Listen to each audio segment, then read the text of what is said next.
Welcome, dear listener, to this calming exploration of history designed to help you unwind and drift off to a peaceful slumber. Before we begin our story, I'd love to know where in the world you're joining us from and what time of day it is for you right now. Feel free to leave a comment and say hello. And if you enjoy relaxing tales of times gone by, I invite you to subscribe for more soothing stories like this. Now make yourself comfortable, take a deep breath, and let your mind wander back to a bygone era known as the Renaissance. Spanning the 14th to 17th centuries, this period is often romanticized as a golden age of art, culture, and progress that brought Europe out of the Middle Ages and into the modern world. Names like Leonardo da Vinci, Michelangelo, and Shakespeare conjure images of soaring creativity and enlightened thinking. But what was life really like for the average person during this much exalted epoch? Behind the glittering facade of the Renaissance, the stark reality for most was an existence that was nasty, brutish and short, to borrow the famous words of philosopher Thomas Hobbes. While a privileged few patronized the fine arts and pondered the mysteries of science, the vast majority toiled in wretched squalor, facing threats ranging from deadly plagues to religious persecution to the constant spectre of war. In this episode, we'll peek behind the curtain of history and examine the darker, dirtier, and more dangerous aspects of Renaissance life that are too often airbrushed out of the picture. We'll see that the remarkable cultural and intellectual achievements of this period were in many ways made possible by the thankless sacrifices of the countless commoners whose names have been lost to history. So get settled in as we embark on an unflinching journey into an age that, for all its wonders, could also be a living nightmare. Imagine yourself walking down a narrow, crooked street in Renaissance London. The year is 1590, and you are a common labourer living in the teeming tenements of the city's poorer quarters. As you step out your door, the first thing that hits you is the stench. There is no sewage system, so chamber pots are simply emptied out of windows into the gutters below. Animal dung, rotting garbage, and even human corpses are left to fester in the streets. Rats and flies spread disease unimpeded, and potable water is scarce. As you begin your long workday, you pass by the scenes of wretchedness that are commonplace in your neighbourhood. Beggars with open sores and missing limbs plead for alms, while orphaned children with bloated bellies wail from hunger.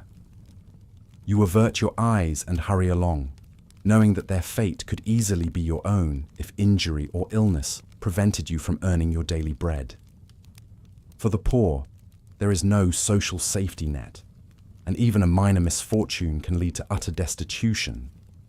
Your destination is one of the many construction sites where London's rapid growth is being carried out on the backs of men like you.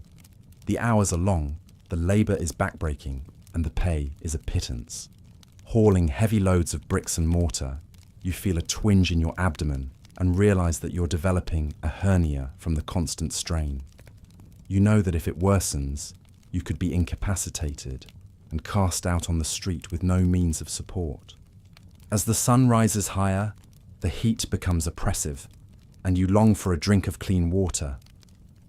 But the well has run dry, and the only liquid at hand is the foul, greenish ale provided by your employer. You have no choice but to gulp it down and try to ignore the burning in your gut. Dysentery is rife in the city, and you've seen scores of your fellow workers fall ill with the bloody flux. If the contagion takes hold of you, your only recourse will be the quackery of the barber surgeons, whose favourite cure is to drain your excess humours with primitive bloodletting. Finally, the sun begins to set, and your long day of toil comes to an end. As you wearily make your way home, you pass the towering facade of St. Paul's Cathedral, where the great architect Inigo Jones is overseeing a grand renovation. For a moment you marvel at its beauty, but then reality sets in. you know that a single carved stone in that edifice costs more than you'll earn in a lifetime, and that its splendor is not meant for the likes of you. At last, you come to your squalid lodgings and collapse onto your flea-ridden straw mattress. The room is packed with other laborers and their families, and the close quarters are a breeding ground for disease. As you drift off to a fitful sleep, you say a silent prayer that you'll be spared the ravages of the pox or the plague for one more day. It's a prayer that has become all too routine. Such was the lot of the common man in Renaissance England, and indeed throughout much of Europe in this turbulent age. While the extraordinary achievements of the era's luminaries may have laid the groundwork for a brighter future, that future was still centuries away for the multitudes mired in misery. Nowhere was the vast gulf between the haves and have-nots more apparent than in the opulent palace of the Medici family in Florence. The Medicis were the quintessential Renaissance dynasty, rising from humble origins as textile merchants to become the wealthiest and most powerful clan in Europe through a combination of a business savvy, political cunning, and sheer ruthlessness. They turned Florence into the cultural capital of the continent and themselves into living legends.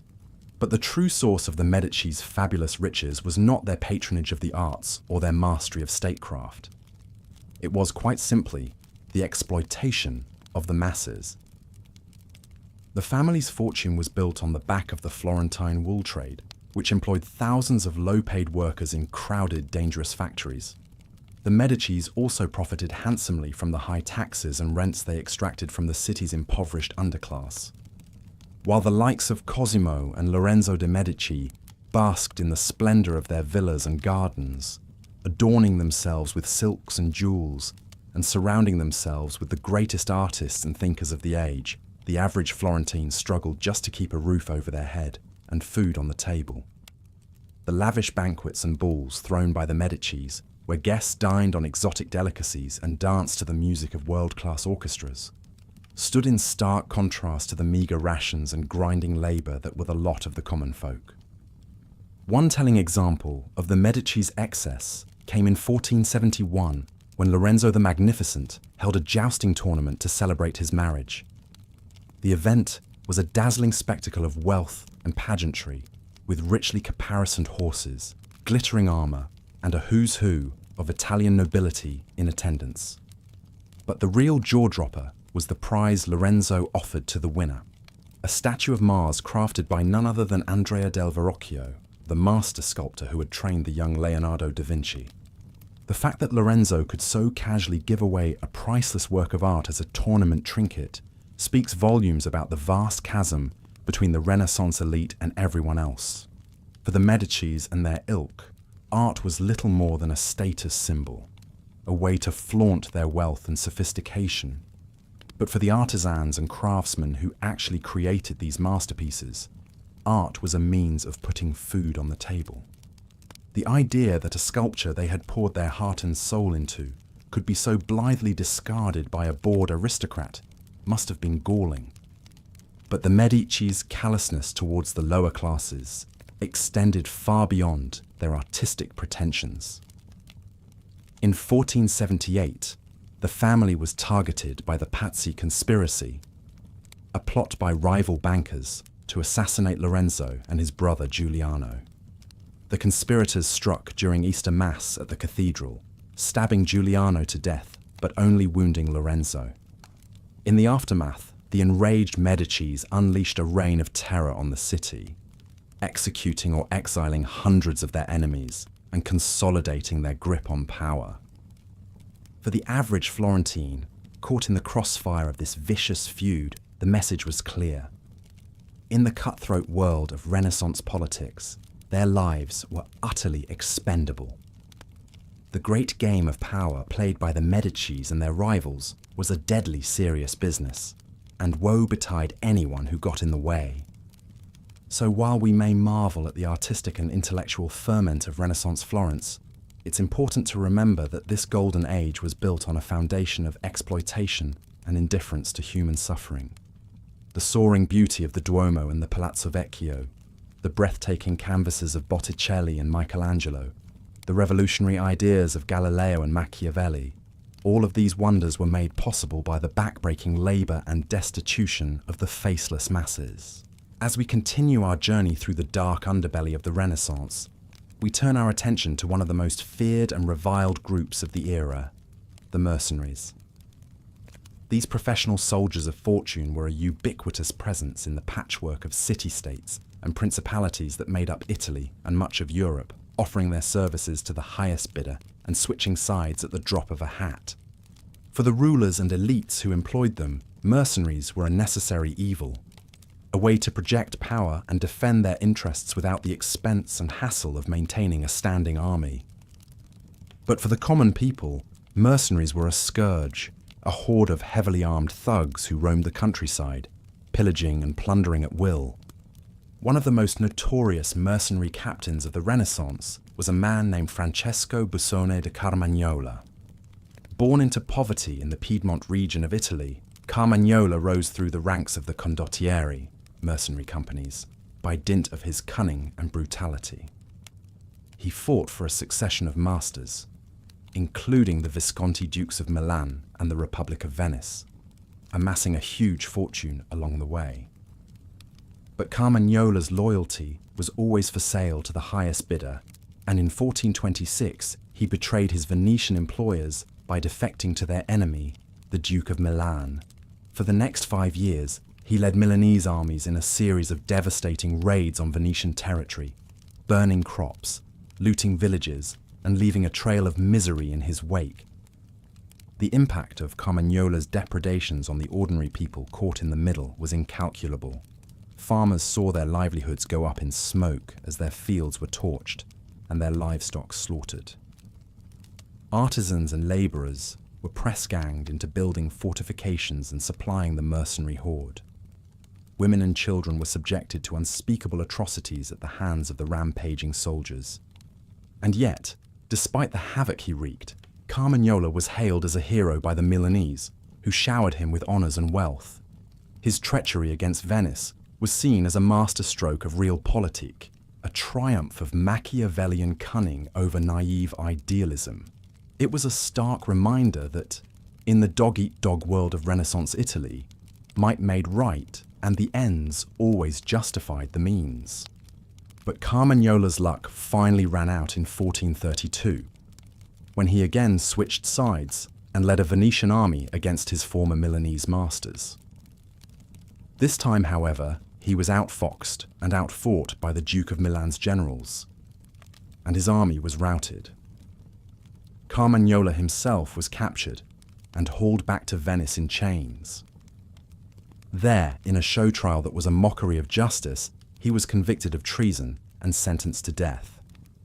On May 5th, 1432, he was led out into the Piazza San Marco, where a huge crowd had gathered to witness his execution. With a single stroke of the executioner's blade, the once mighty Carmagnola was beheaded, his blood staining the stones of the piazza. For the Venetians, Carmagnola's fate was a warning to all who would betray the Republic. But for the average citizen, it was just another reminder of the precariousness of life in an age when violence and treachery were the order of the day. The mercenaries might be gone, but the scars they left on the land and its people would endure for generations. As we've seen, the Renaissance was a time of stark contrasts, when the heights of human achievement coexisted with the depths of human cruelty. Nowhere was this more apparent than in the treatment of women and minorities, who faced oppression and persecution on a scale that is almost unimaginable today.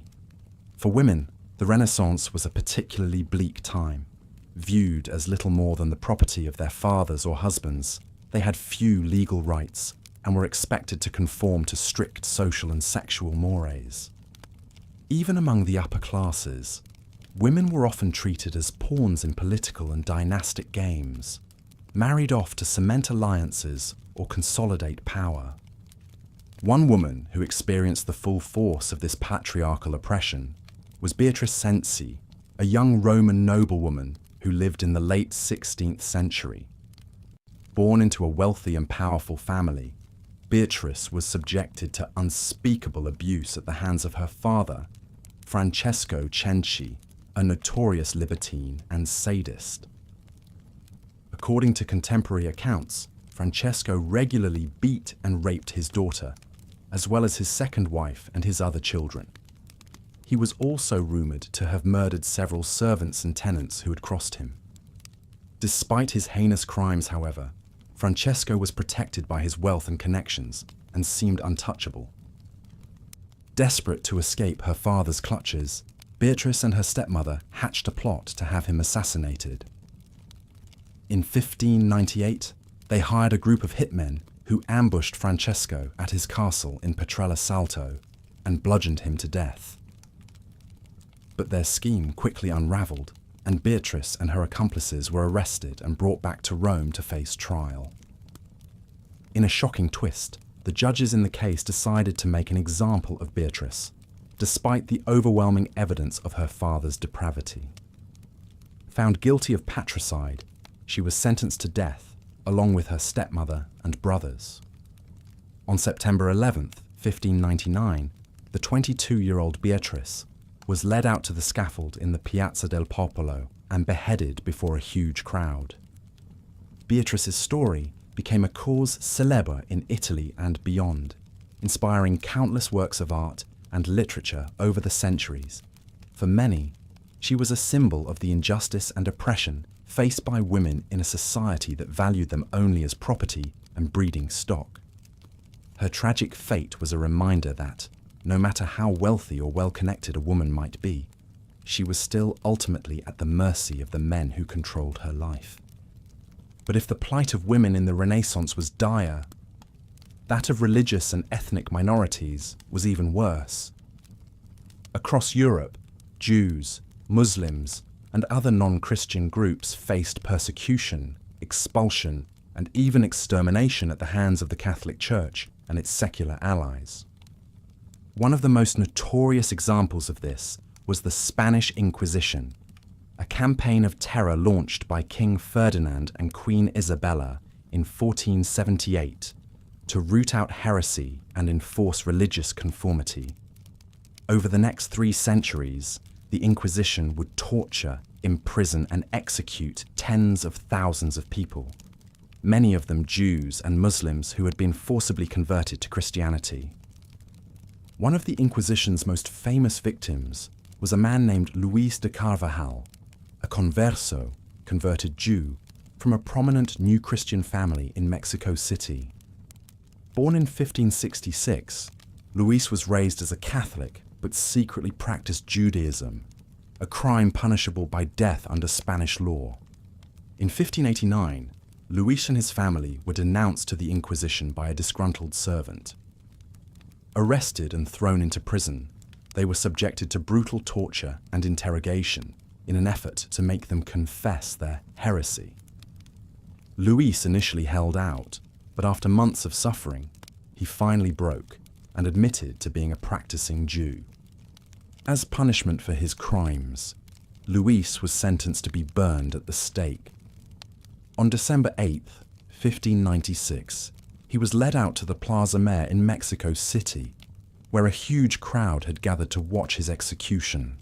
Tied to a stake and surrounded by piles of wood, Luis was given one last chance to recant his faith and save his life. But he refused, declaring that he would die a Jew. As the flames consumed his body, Luis recited the Shema, the Jewish prayer of faith, until his last breath. His courage in the face of unimaginable suffering became a source of inspiration for the secret Jews of Mexico and beyond, who saw him as a martyr for their cause. But Luis's story was just one of countless others in an age when religious intolerance was the norm. From the expulsion of the Jews from Spain in 1492 to the massacres of Protestants in France during the Wars of Religion, the Renaissance was a time when difference was often met with violence and persecution. It's a reminder that, for all its glories, the Renaissance was also an age of darkness, when the light of reason and tolerance was often snuffed out by the forces of bigotry and superstition.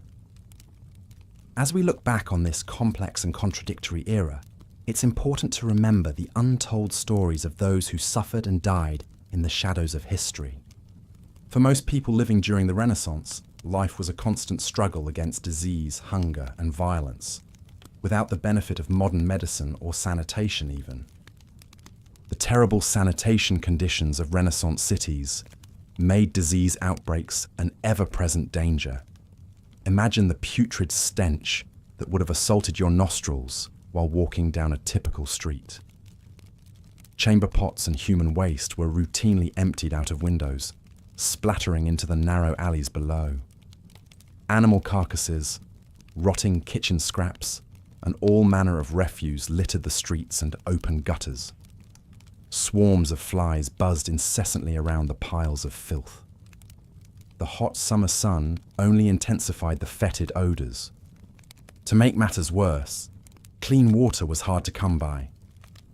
Public wells and fountains were often contaminated by the unsanitary conditions.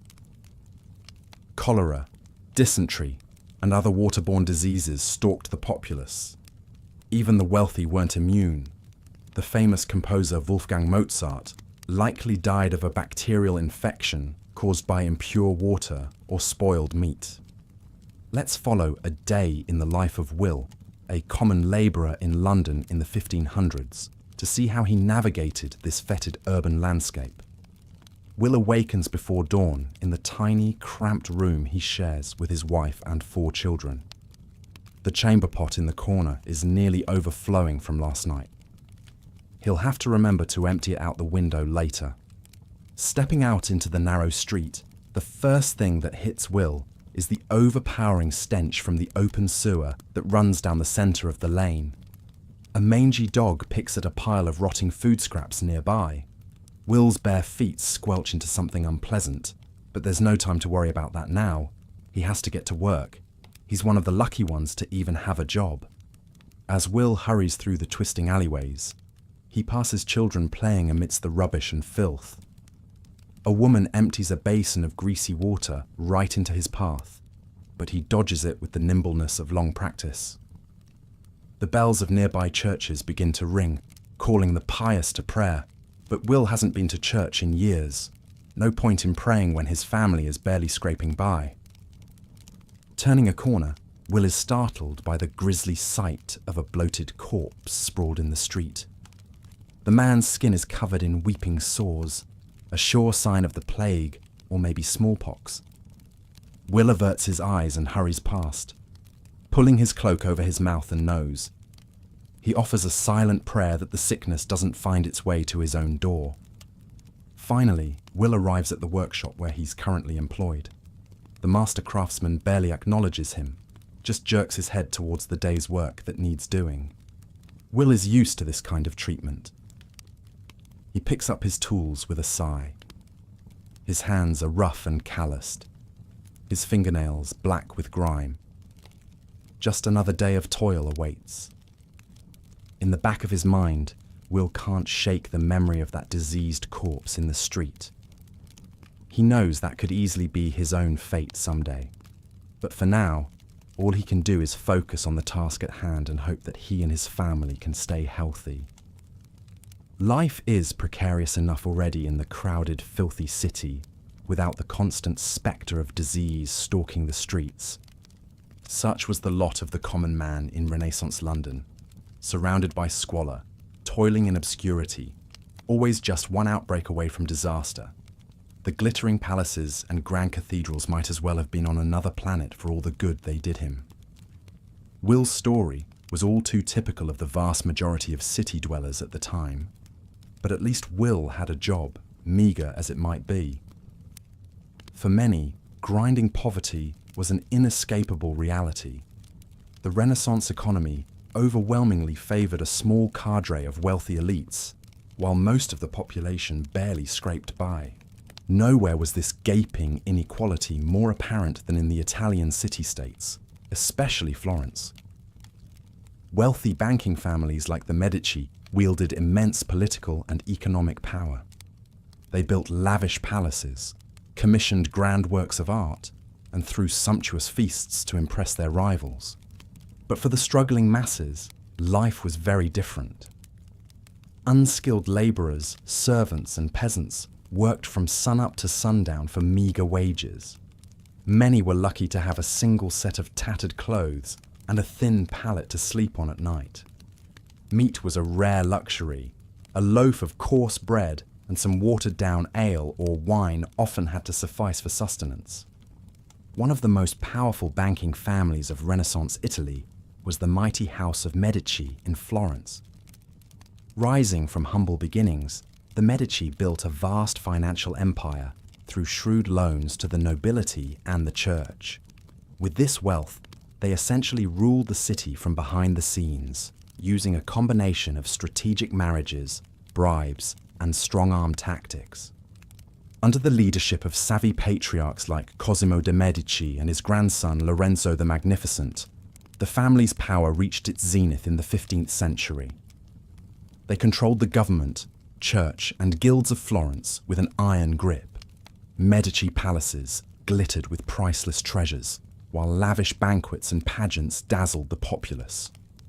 The Medici were renowned patrons of the arts, supporting geniuses like Leonardo da Vinci, Michelangelo, and Botticelli. But this largesse came at a steep price for the people of Florence. The Medici maintained power in part by keeping a stranglehold on the city's grain supply, forcing the populace to pay exorbitant prices or face starvation. During times of famine or grain shortages, it was not uncommon to see starving peasants literally dropping dead in the streets outside the Medici palace walls. While the family hosted dazzling masked balls and feasted on delicacies from around the world, the average Florentine might not know where their next meal was coming from. This kind of heartless calculation was just business as usual for the ruthless Medici clan. They were the ultimate political puppet masters, making kings and popes dance to their tune. But for the struggling underclass, the Medici's ostentatious wealth and power must have seemed like a cruel joke. Imagine the bitter resentment a humble farmhand or washerwoman might have felt, toiling away for a few copper coins while the Medici and their cronies lived in opulent splendour. The gaping inequality of Renaissance society was impossible to ignore. But openly defying the likes of the Medici was unthinkable. They held the power of life and death over the citizenry. So the working poor of Florence had little choice but to keep their heads down, their bellies empty, and their anger internalized. They could only dream of the day when their oppressors might finally get their comeuppance. But such fantasies were little comfort in the face of backbreaking labour and gnawing hunger. Of course, even the wealthy and powerful were not immune to the many dangers of the age.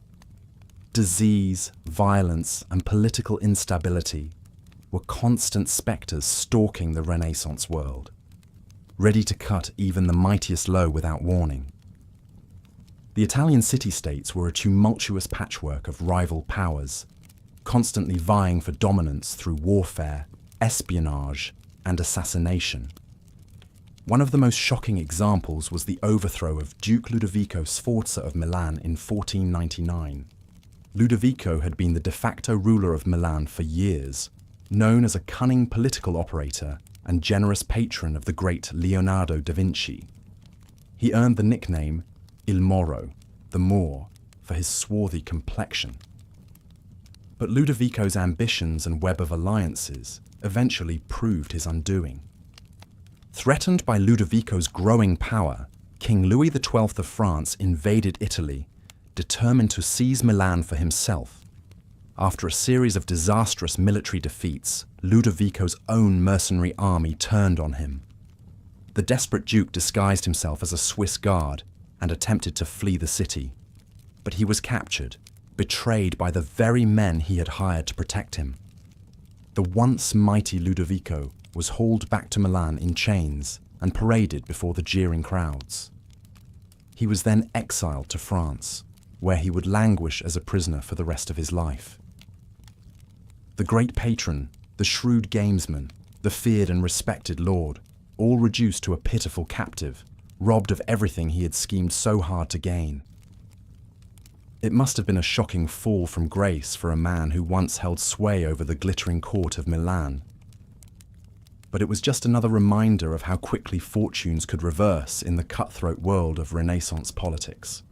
No amount of wealth or genius could fully insulate you from the whims of fate. For the people of Milan, Ludovico's overthrow was just another upheaval in an endless cycle of them. The great battles and daring coups of the mighty meant little to the average citizen just trying to survive. Mercenary armies marched, cannons roared, and castles changed hands, but the lot of the common folk remained largely the same. The chaos and violence of the Italian wars raged on around them, a periodic scourge laying waste to town and countryside alike. One year, you might be going about your business in a peaceful city. The next, your home could be sacked and burned by rampaging French or Spanish troops, your family scattered or slaughtered. It was a time of great uncertainty, when even the most powerful could fall at any moment. The shifting alliances and fortunes of dukes and kings meant little to the humble farmer or artisan. They could only do their best to weather each new storm, to keep their heads down and their families fed. So while the great dramas of the age played out on the stage of history, the common people remained largely in the background, faceless and forgotten, toiling on as best they could through each new upheaval. The Renaissance was a time of great art and learning, but also of great suffering and turmoil for the voiceless masses. And few were more voiceless or downtrodden than women and minorities in Renaissance society. They faced oppression, persecution, and prejudice at every turn, their basic humanity often denied. For women, life was especially restricted and precarious. Viewed as little more than property of their fathers or husbands, they had precious few rights or freedoms. Education was limited, career options almost non-existent. A woman's value lay in her virtue and fertility, her ability to bear sons and uphold the family honor. From birth to death, women were under the thumb of the men in their lives. Fathers ruled the roost, arranging marriages for political or economic advantage with little concern for their daughters' wishes. Once wed, a woman became the property of her husband, expected to obey his every command. Domestic abuse and sexual violence were rampant, but considered a husband's prerogative. Divorce was almost impossible, condemning women to a lifetime of misery with cruel or unfaithful spouses. And woe to the woman who dared to take a lover of her own. The punishment was fierce and swift. A woman's role was in the home, running the household and raising children. But even this was no haven. Childbirth was agonizingly painful and terribly dangerous without modern medicine. Many women died in labor or shortly after from infections. Those who survived often faced a lifetime of unending pregnancies, watching many of their babies perish from disease and malnutrition. The few women who dared to break the mold faced immense obstacles.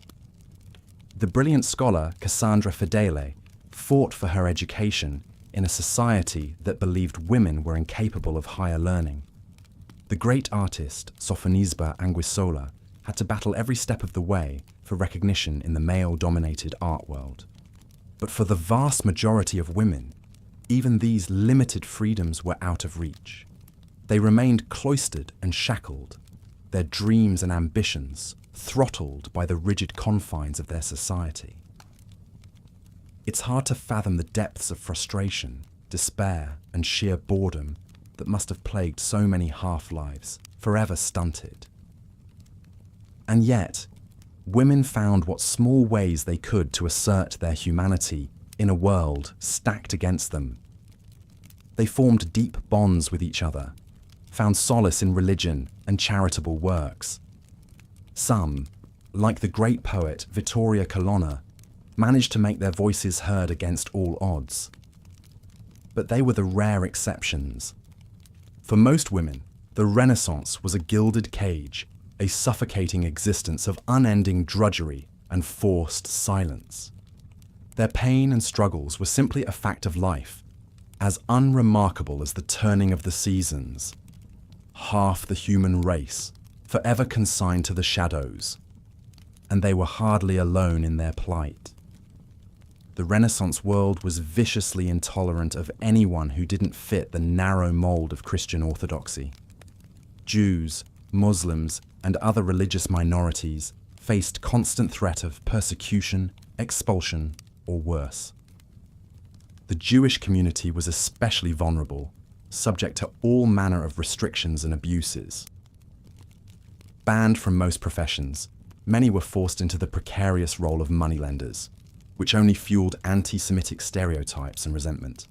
They were forced to wear distinctive clothing like yellow badges, herded into cramped ghettos, subjected to periodic mob violence and blood libel. The constant fear of sudden expulsion or forced conversion hung over every Jewish home. One such figure was Jehiel de Pisa, a prominent Jewish moneylender in Renaissance Italy. Jehiel was a respected member of his community, known for his learning and piety. But his success also made him a target of Christian envy and suspicion. Like many Jewish lenders, Jehiel walked a tightrope, relying on the begrudging protection of the authorities, while also facing their periodic wrath. He was imprisoned by the tyrannical Duke Galeazzo Maria Sforza on trumped-up charges, only to be released when the Duke needed his financial services again. Jehiel's story highlights the precariousness of Jewish existence in the Renaissance. No amount of wealth or good works could fully shield them from the capricious violence and predations of the Christian majority. They survived at the whim of popes and princes, forever scapegoats for any societal ill. And this was a relatively enlightened age compared to what came before or after. The Spanish Inquisition and expulsion of the Jews was a dark foreshadowing of the horrors to come. The ghettos and badges and blood libels never really went away, so for Jehiel and the rest of his people, the glories of the Renaissance rang hollow. They remained a suspect and despised minority, clinging to their ancient faith in a hostile world. The soaring cathedrals and grand palaces of the age were not for them, only the squalid margins to which they'd been consigned. It's a stark reminder that even the most dazzling eras of human achievement are often built on foundations of cruelty and injustice. The Renaissance was a time of both light and shadow, with the former too often reserved for a privileged few, and the latter the lot of too many. But perhaps no shadow loomed larger than the ever-present spectre of death. For all the glories of Renaissance art and learning, the age remained in the chokehold of woefully primitive medicine and sanitation. For rich and poor alike, health was terrifically fragile, with few reliable remedies for the myriad deadly threats stalking the populace. Chief among these was the devastating scourge of plague. The Black Death had already ravaged Europe in the 14th century, wiping out a third of the population. But the deadly bacterium continued to rear its head in periodic local outbreaks, well into the Renaissance period and beyond. The Italian city of Florence was especially hard hit in the summer of 1527. A plague began raging through the cramped streets, carried by rat fleas and spreading like wildfire among the densely packed populace. Panic gripped the city as hospitals overflowed and bodies began piling up in the streets. The Florentine ambassador, Raffaello Girolami, wrote in horror of the apocalyptic scenes. In this small lazaretto, over 400 die of plague daily, and they pile them into mass graves, 20 or 30 together. Throughout the city, it's impossible to find a house without some sick.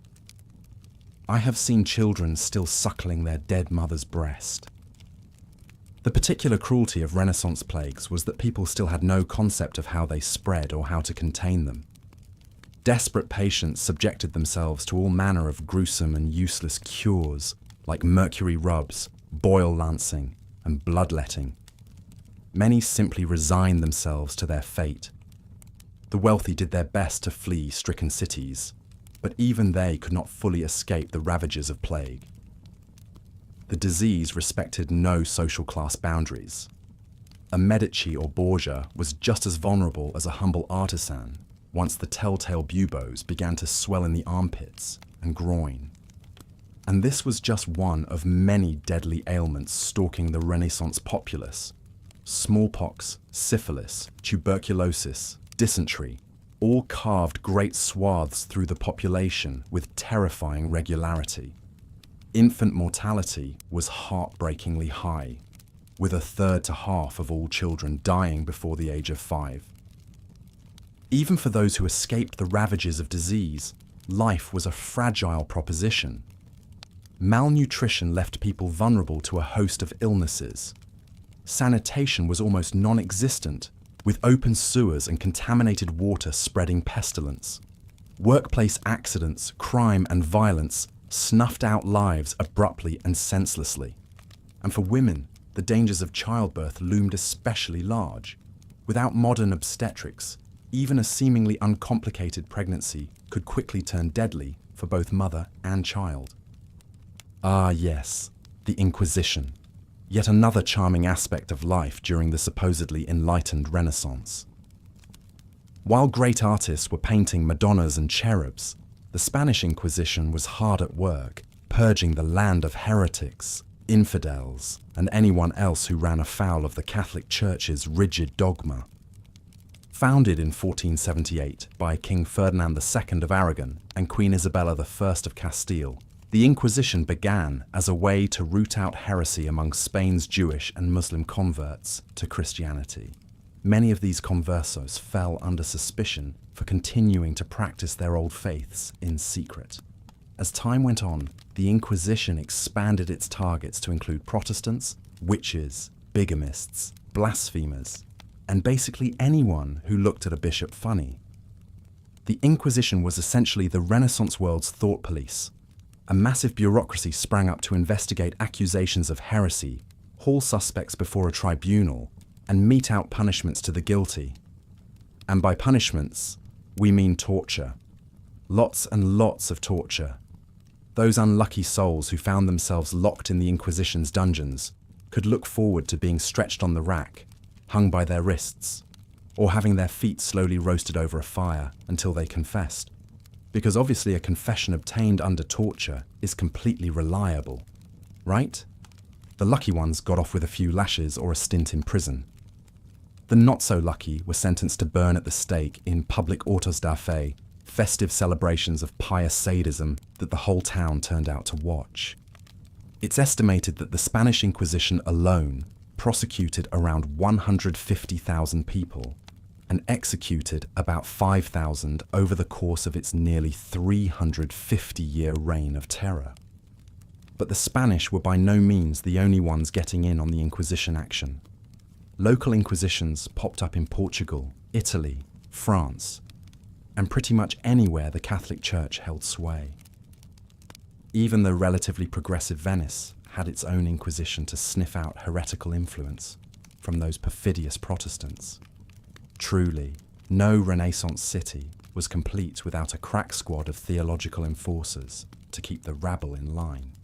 For a glimpse of what it was like to live under this oppressive climate of suspicion and paranoia, let's peek in on the Aguilar family of Toledo.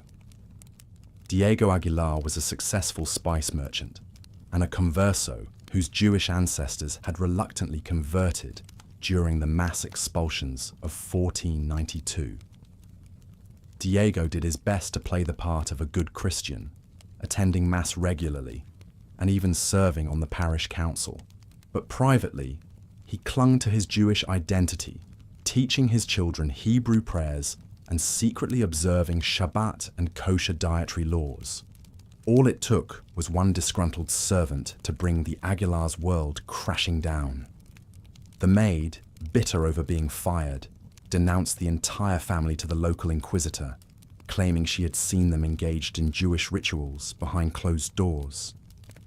In the dead of night, Diego and his wife Maria were dragged from their beds by armed familiars of the Inquisition and hauled off to the secret prisons for questioning. There, Diego steadfastly maintained his innocence, even as his interrogators turned to harsher and harsher methods to induce his confession. Poor Maria, meanwhile, wasn't able to withstand the agonies of the rack. She broke down and admitted that the family had indeed been practicing Judaism in secret. Her confession sealed her husband's fate. Found guilty of Judaizing and relapsed heresy, Diego Aguilar was sentenced to burn. He and a dozen other condemned heretics were marched out to the public square, tied to stakes, and set ablaze before a jeering crowd. The thick, choking smoke and stench of charred flesh was probably almost enough to cover up the usual odors of sewage and filth wafting through the streets of Toledo.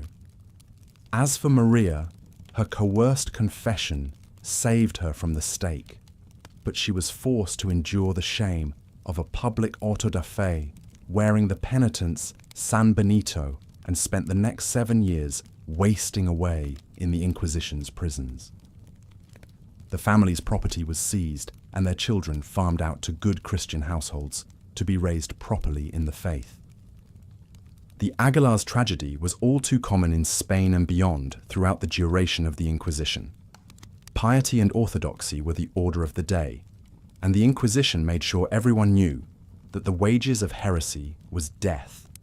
So much for the Renaissance as a time of free inquiry and religious tolerance.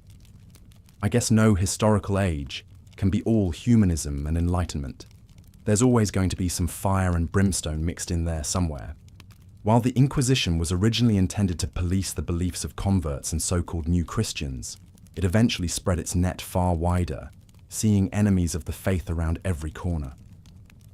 Protestants were an obvious target once the Reformation began making inroads into Catholic lands in the 16th century.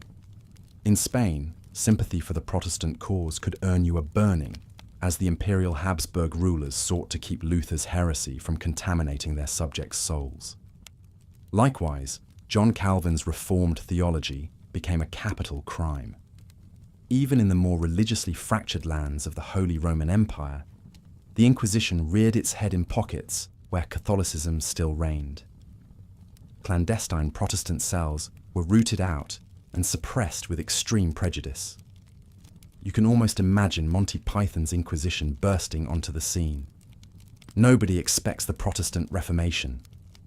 Our chief weapon is surprise, except with more blood and screaming.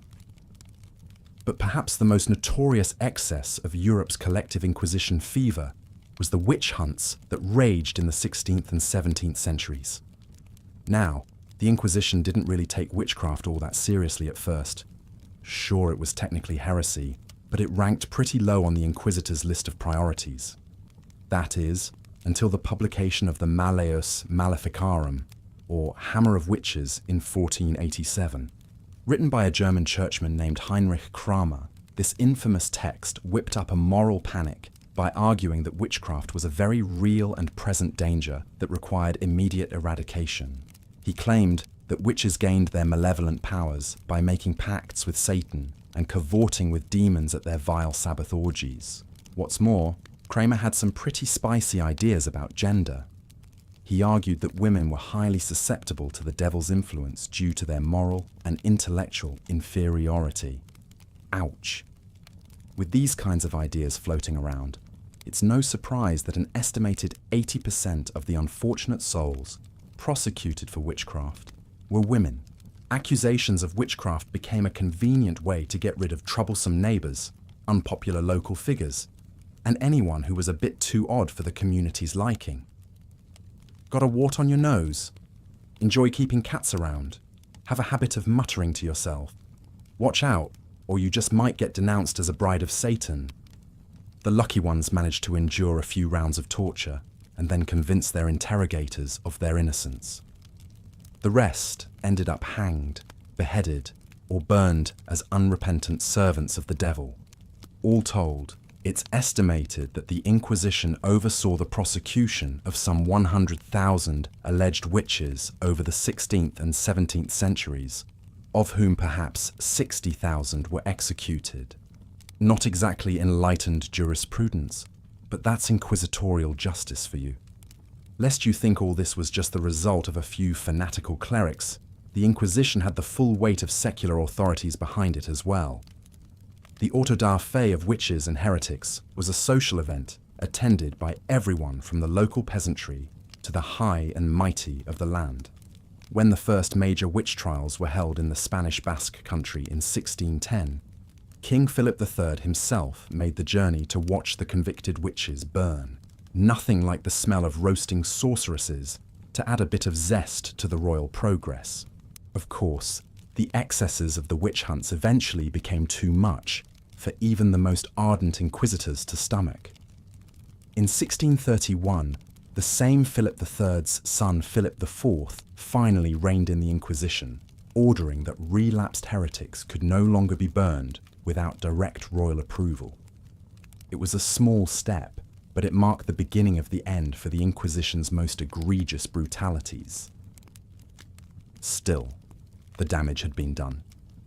The Spanish Inquisition limped along as a shadow of its former self, still occasionally prosecuting cases of heresy and blasphemy, until it was finally abolished in 1834. By then, the rest of Europe had long since left the Inquisition behind, though the scars it left on the continent's psyche lingered. It just goes to show, even the most progressive of eras can have a dark underbelly. The Renaissance may have been a time of soaring artistic and intellectual achievements, but it was also an age of religious fanaticism, intolerance, and state-sponsored terror. Not exactly something they teach you in Art History 101. So there you have it, the Inquisition in all its grim ignominy. Just one more example of how life in the Renaissance wasn't exactly all painting in Tuscany and dancing at masquerade balls. The Inquisition may have had to compete with disease, filth, and rampant poverty for the top spot of most unpleasant part of Renaissance existence, but it certainly gave the Black Death a run for its money.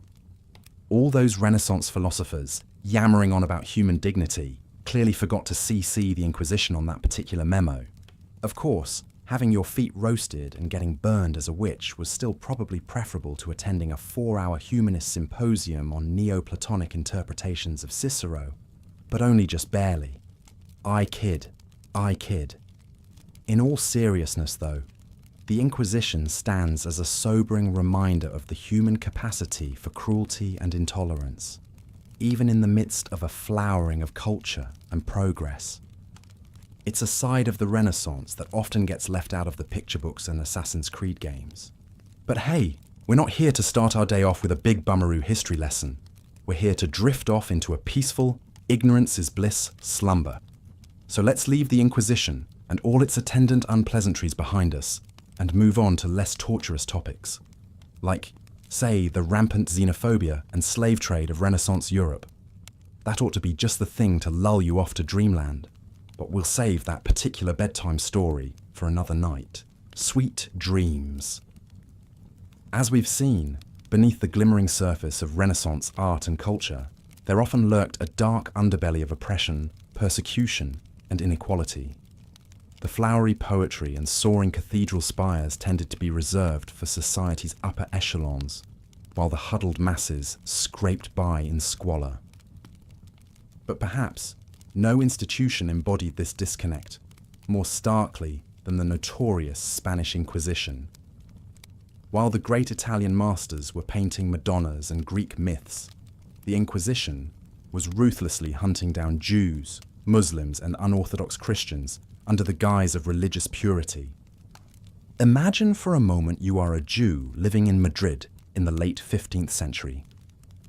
Despite your family having called Spain home for generations, you now live in constant fear. The ominous threat of the Inquisition looms over you like a spectre.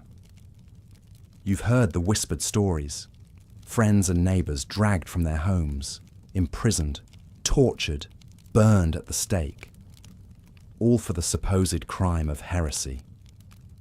Maybe the Inquisitor's eye falls upon you because the pork stew you ate last week didn't seem convincing enough. Or maybe your salty old uncle slips up and mutters a Hebrew prayer. It could be anything. The Inquisition needs only the faintest hint of suspicion to pounce and prosecute. And so you are ever vigilant, attending Mass each week, hanging a crucifix prominently in your home, concealing any trace of your Jewish heritage or customs behind closed doors, leading a harrowing double life, never knowing if the next knock will be your last. The Inquisition doesn't see your humanity. To them, you are vermin to be rooted out and exterminated for the good of Christendom. Such was the terror faced by thousands across the Iberian Peninsula as the Inquisition reached its zenith under the notorious Tomás de Torquemada in the 1480s. Himself of Jewish ancestry, Torquemada prosecuted supposed heretics with a fanatical zeal as Grand Inquisitor for over 15 years. The spectre of the Inquisition that would loom over Spain for centuries begins here, with Torquemada writing the very first inquisitorial manual codifying its cruel practices. And the Spanish Inquisition was far from the only crusade waged against those who didn't fit the prevailing religious orthodoxy of the age. The Reformation was now in full swing, and Catholic authorities were determined to stamp it out by any means necessary. Across Europe, the tide of Protestantism was met with torture, burnings, beheadings on a mass scale. Meanwhile, the flames of anti-Semitism spread like wildfire, fueled by the Inquisition.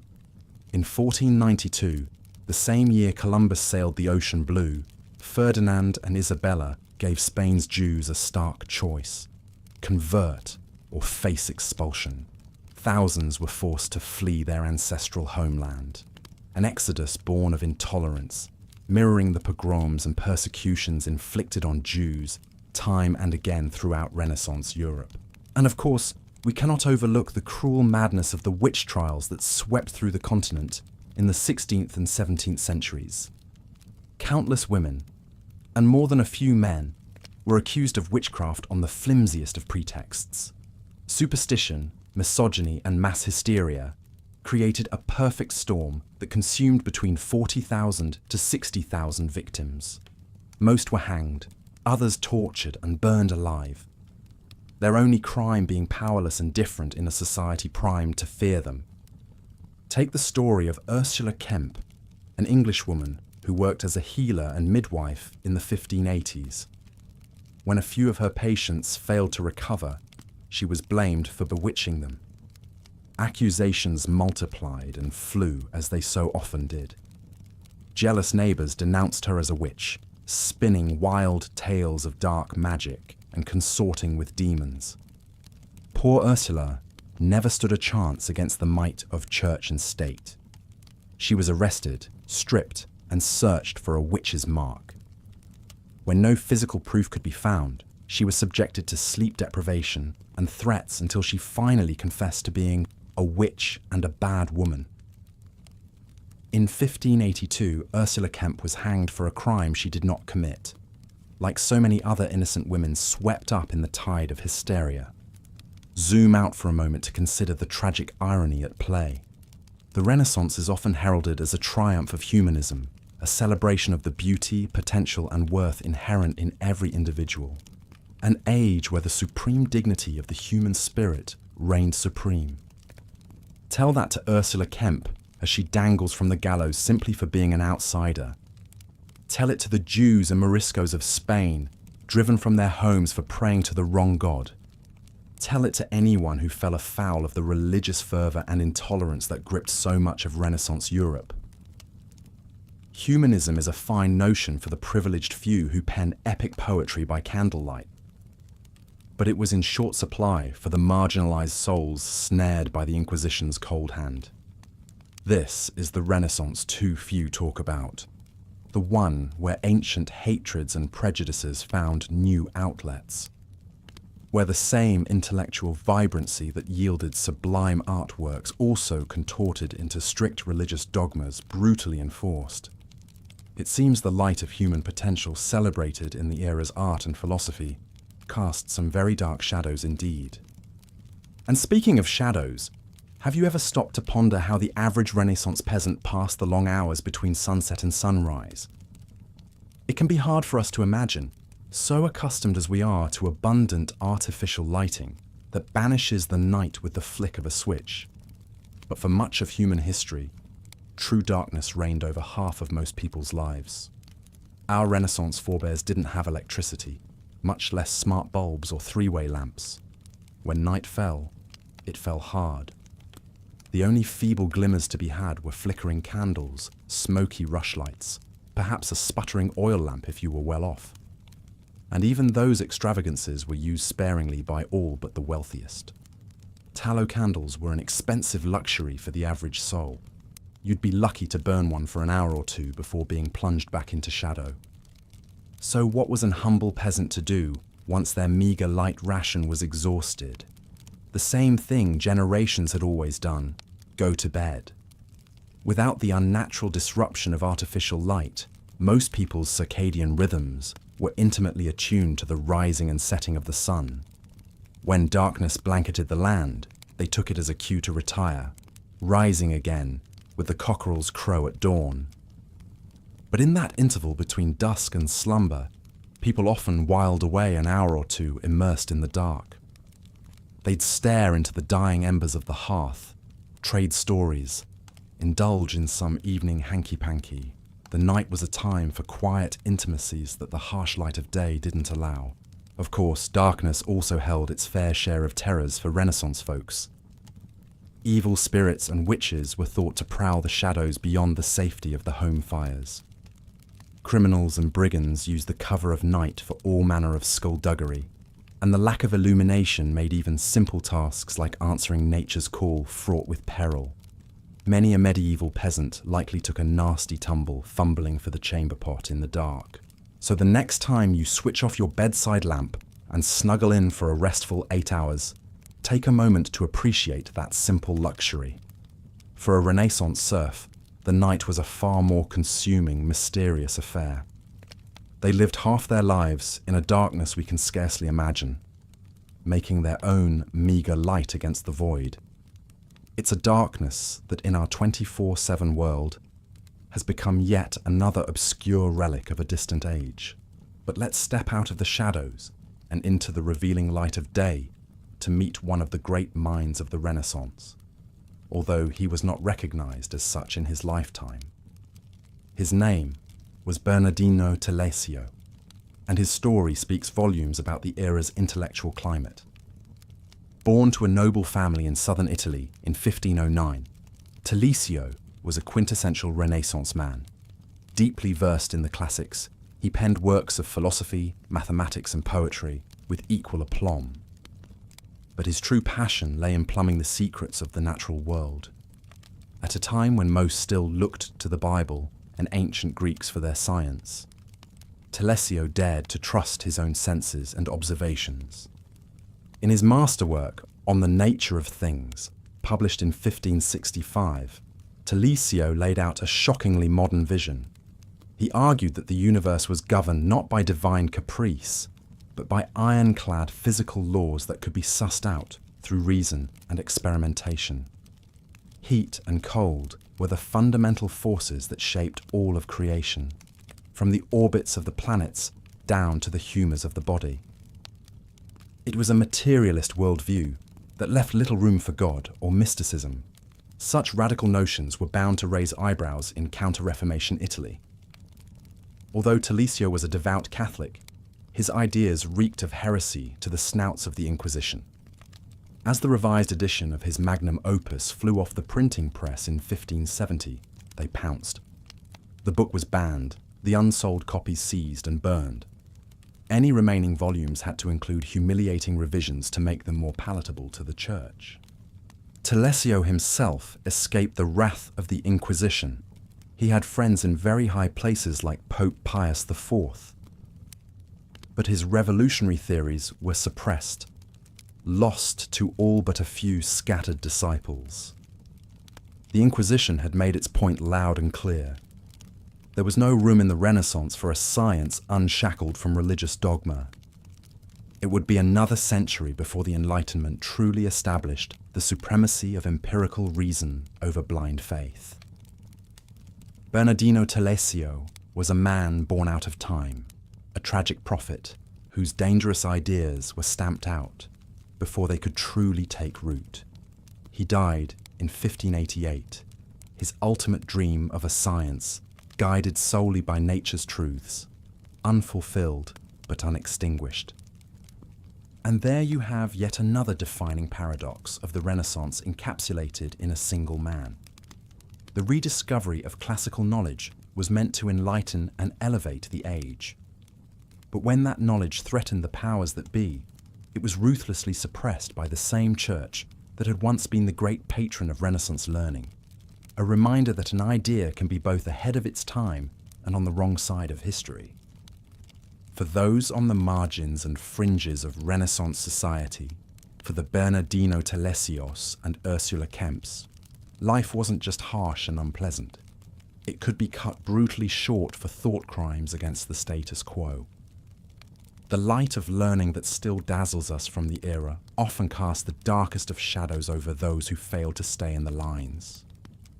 Something to muse on, perhaps, in those liminal moments between wakefulness and sleep, when the mind is alone with itself in the dark. The Renaissance remains an endlessly complex tapestry, radiant and blood-soaked all at once. In teasing out its darker threads, we simply seek to know it more completely, more truly, to confront the cruelty and contradiction that forever lurked beneath the glittering surface. Only then can we begin to reckon with the Renaissance as it really was, a time out of joint, straining between a longing for rebirth and the weight of its own intolerance. An age where the same hand that mixed paint for timeless frescoes might have put the torch to a supposed heretic. It is as much a part of the story as the Last Supper or the Sistine Chapel. And that story, in all its difficult beauty, is still being written upon every soul that ponders it, half a millennium on. As we've seen, the glittering image of the Renaissance as a golden age of human achievement often obscures the harsh realities faced by the vast majority of people living through this tumultuous time. While a privileged few enjoyed lavish palaces and grand works of art, most toiled in obscurity, struggling against poverty, disease, oppression, and violence. But perhaps no one embodies both the soaring triumphs and tragic downfalls of the Renaissance better than the brilliant Italian artist and inventor Leonardo da Vinci. Born out of wedlock to a notary and a peasant woman in the small Tuscan town of Vinci, Leonardo's genius would carry him to the heights of fame and influence, yet even he could not fully escape the difficulties of his age. As a young apprentice in the Florence workshop of the renowned artist Andrea del Verrocchio, Leonardo quickly distinguished himself with his keen mind and unparalleled artistic abilities. His now famous notebooks overflow with stunningly detailed sketches and schematics on everything from human anatomy to flying machines, laying the groundwork for entire branches of scientific study. Powerful patrons like the Duke of Milan and the Medici family of Florence vied for his services, recognizing him as a polymath, the likes of which the world had rarely seen. However, this fame and success came at a price. Leonardo was notoriously slow to finish commissions, often leaving works incomplete as he pursued his boundless curiosity down countless rabbit holes. This tendency strained his relationships with impatient clients who failed to appreciate his painstaking attention to detail and relentless perfectionism. His famed The Last Supper began to deteriorate almost as soon as he set down his brush due to an ill-advised experimental painting technique. The Mona Lisa, likely his most well-known work today, was never actually delivered to its original commissioner, and his grand 24-foot-tall equestrian statue for the Duke of Milan was scrapped before it could be cast when war forced Leonardo to flee the city, leaving only a clay model that was later used for target practice by French archers. Leonardo also lived under constant threat of persecution for his presumed homosexuality, then condemned as sodomy by the Catholic Church and a crime punishable by death. He was twice formally accused of this offence, though he escaped conviction.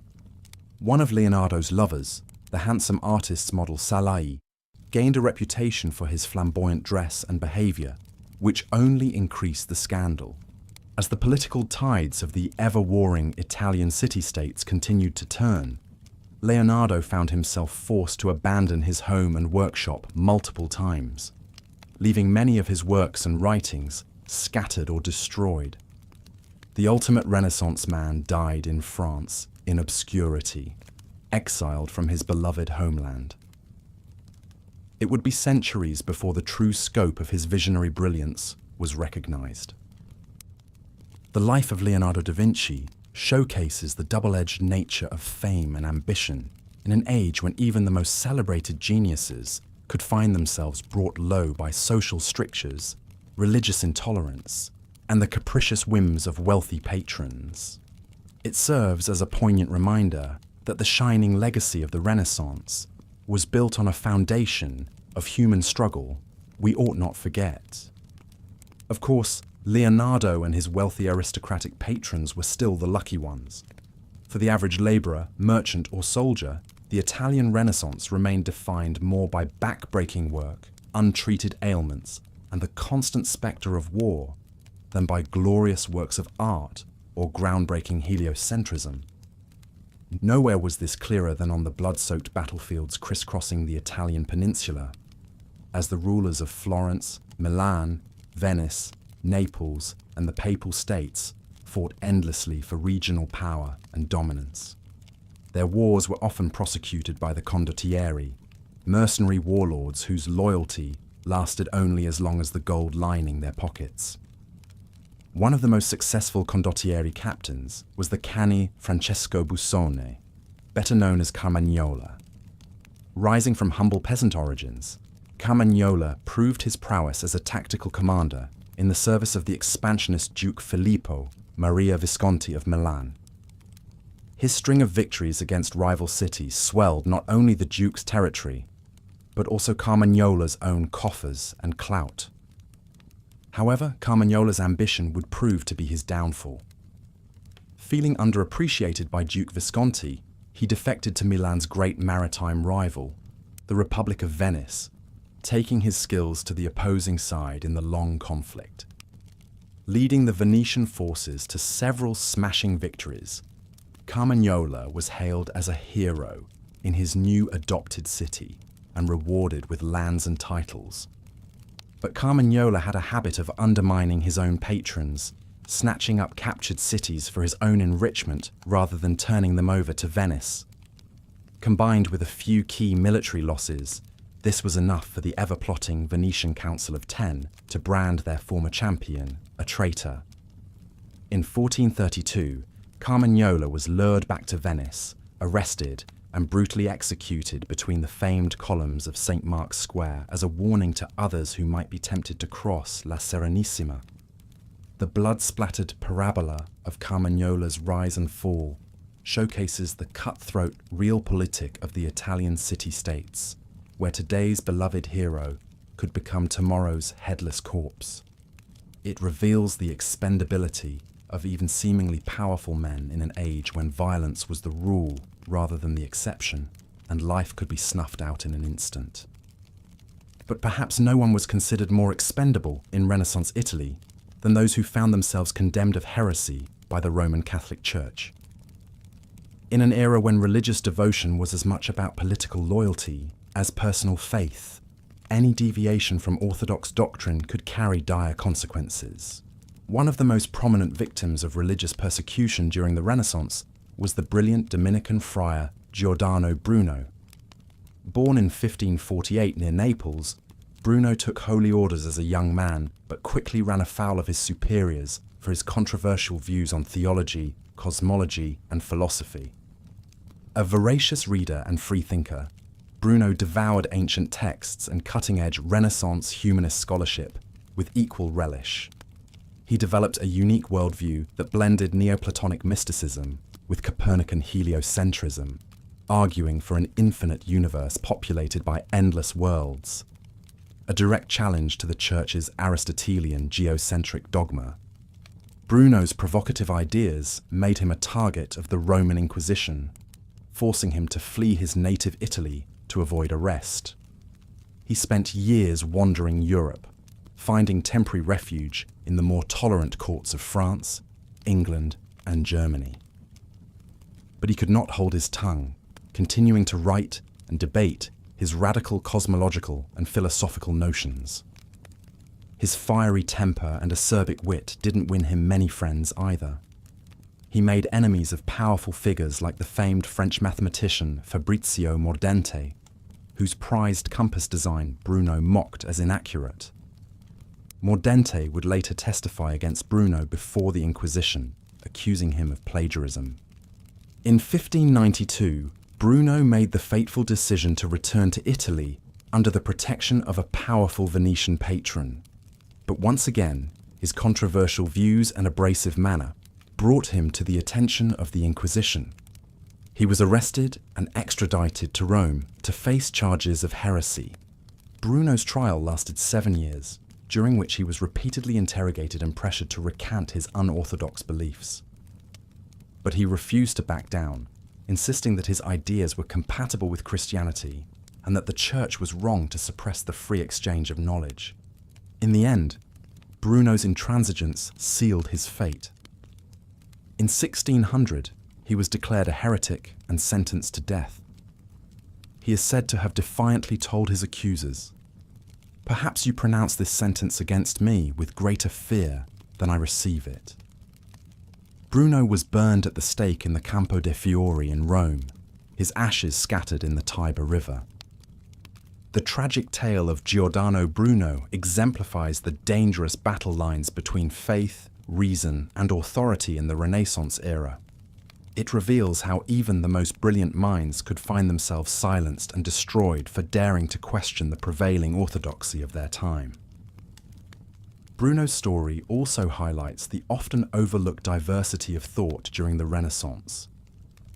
Far from a monolithic march of progress, it was an age of vibrant intellectual discourse and debate, where unconventional ideas could flourish in the margins even as they were suppressed by the powers that be.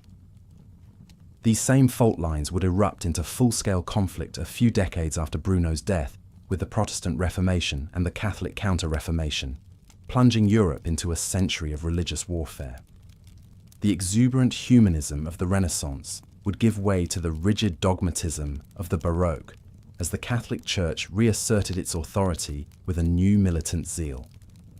But even in this age of upheaval and uncertainty, pockets of light and learning continued to shine. From the literary salons of Venice and Naples to the scientific academies of Paris and London, the legacy of the Renaissance lived on in the minds and hearts of those who dared to dream of a better world. As we look back on this pivotal period of history from our vantage point in the present, it's easy to get lost in the grand narratives of progress and decline, of heroes and villains, of light and shadow. But the reality, as always, is far more complex and nuanced. The Renaissance was an age of both soaring triumphs and crushing tragedies, of both breathtaking beauty and stomach-churning brutality. It was a time when the human spirit reached for the heavens, even as it remained mired in the muck of ignorance, superstition, and cruelty. To truly understand the Renaissance, we must grapple with all of these contradictions and paradoxes. We must see it not as a mythic golden age or a dark abyss, but as a deeply human era, full of flawed individuals struggling to make sense of their world and their place in it. In the end, perhaps the most enduring lesson of the Renaissance is that the pursuit of knowledge, beauty, and progress is always an unfinished project, one that each generation must take up anew in the face of its own challenges and limitations. It is a reminder that even in the darkest of times, the spark of human creativity and resilience can never be fully extinguished. So let us remember the Renaissance not just for its glories, but also for its struggles. Let us honor the memory of those who dared to challenge the status quo, even at the cost of their own lives. And let us carry forward their spirit of inquiry, empathy, and hope as we navigate the uncharted waters of our own time.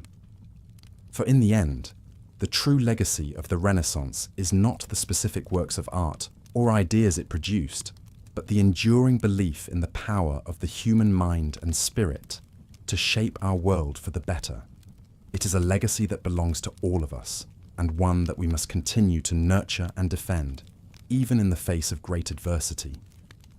As we drift off to sleep tonight, let us dream of a world where the light of reason and compassion shines brighter than the darkness of ignorance and fear. A world where every human being has the opportunity to fulfill their God-given potential, free from the shackles of oppression and injustice. This is the world that the great thinkers and artists of the Renaissance dared to imagine, even if they could not fully realize it in their own time. It is a world that we must continue to strive for, in our own small way, with each passing day. So let us rest now, secure in the knowledge that the story of human progress is still being written, and that each of us has a role to play in shaping its next chapter. For in the end, the true meaning of the Renaissance is not something that can be found in a history book or a museum, but in the endless capacity of the human heart to dream, to create, and to love. Good night, and sweet dreams of a brighter tomorrow. And so, while a select few enjoyed the flourishing of art and culture during the Renaissance, the harsh realities of daily life remained inescapable for the vast majority. As we've seen, even for those living in the grand cultural centres like Florence or Venice, existence was often a relentless struggle. If disease, starvation, or violence didn't claim you, the spectre of religious persecution constantly loomed. The opulence and brilliance we associate with the Renaissance was but a thin veneer over a much bleaker reality for most. Nowhere were these stark contrasts more apparent than in the realities faced by women of the time. While a few exceptional individuals like the renowned painter Sophonisba Anguissola managed to thrive, their success was starkly juxtaposed against the subjugation and limitations imposed on their gender as a whole. Born into an aristocratic family in Cremona in 1532, Sophonisba was given opportunities few women could dream of. At a time when women were largely confined to domestic roles, she received a robust education alongside her sisters. Her father Amilcare recognized and nurtured her prodigious artistic talents from a young age. Under the tutelage of respected masters like Bernardino Campi and Bernardino Gatti, Sophonisba honed her skills as a portraitist. Her penetrating realism and thoughtful characterizations soon earned her widespread renown. In 1559, her fame reached the Spanish court, where she would serve as a lady-in-waiting and art tutor to Queen Elizabeth of Valois.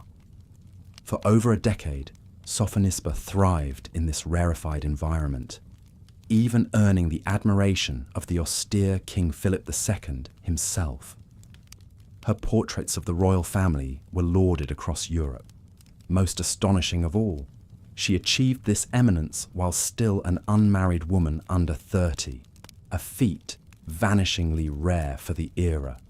But Sophonisba's charmed existence stood in sharp relief against the constraints shackling most Renaissance women. Her own sister Elena, also a gifted artist, was forced to enter a convent where her talents withered. Lavinia Fontana of Bologna, another rare woman to forge a successful painting career, grappled with 11 pregnancies while struggling to earn commissions. These fortunate few who achieved a measure of agency and renown were the exception, not the rule. For the overwhelming majority, the same strictures and limitations that had always bound them remained firmly in place.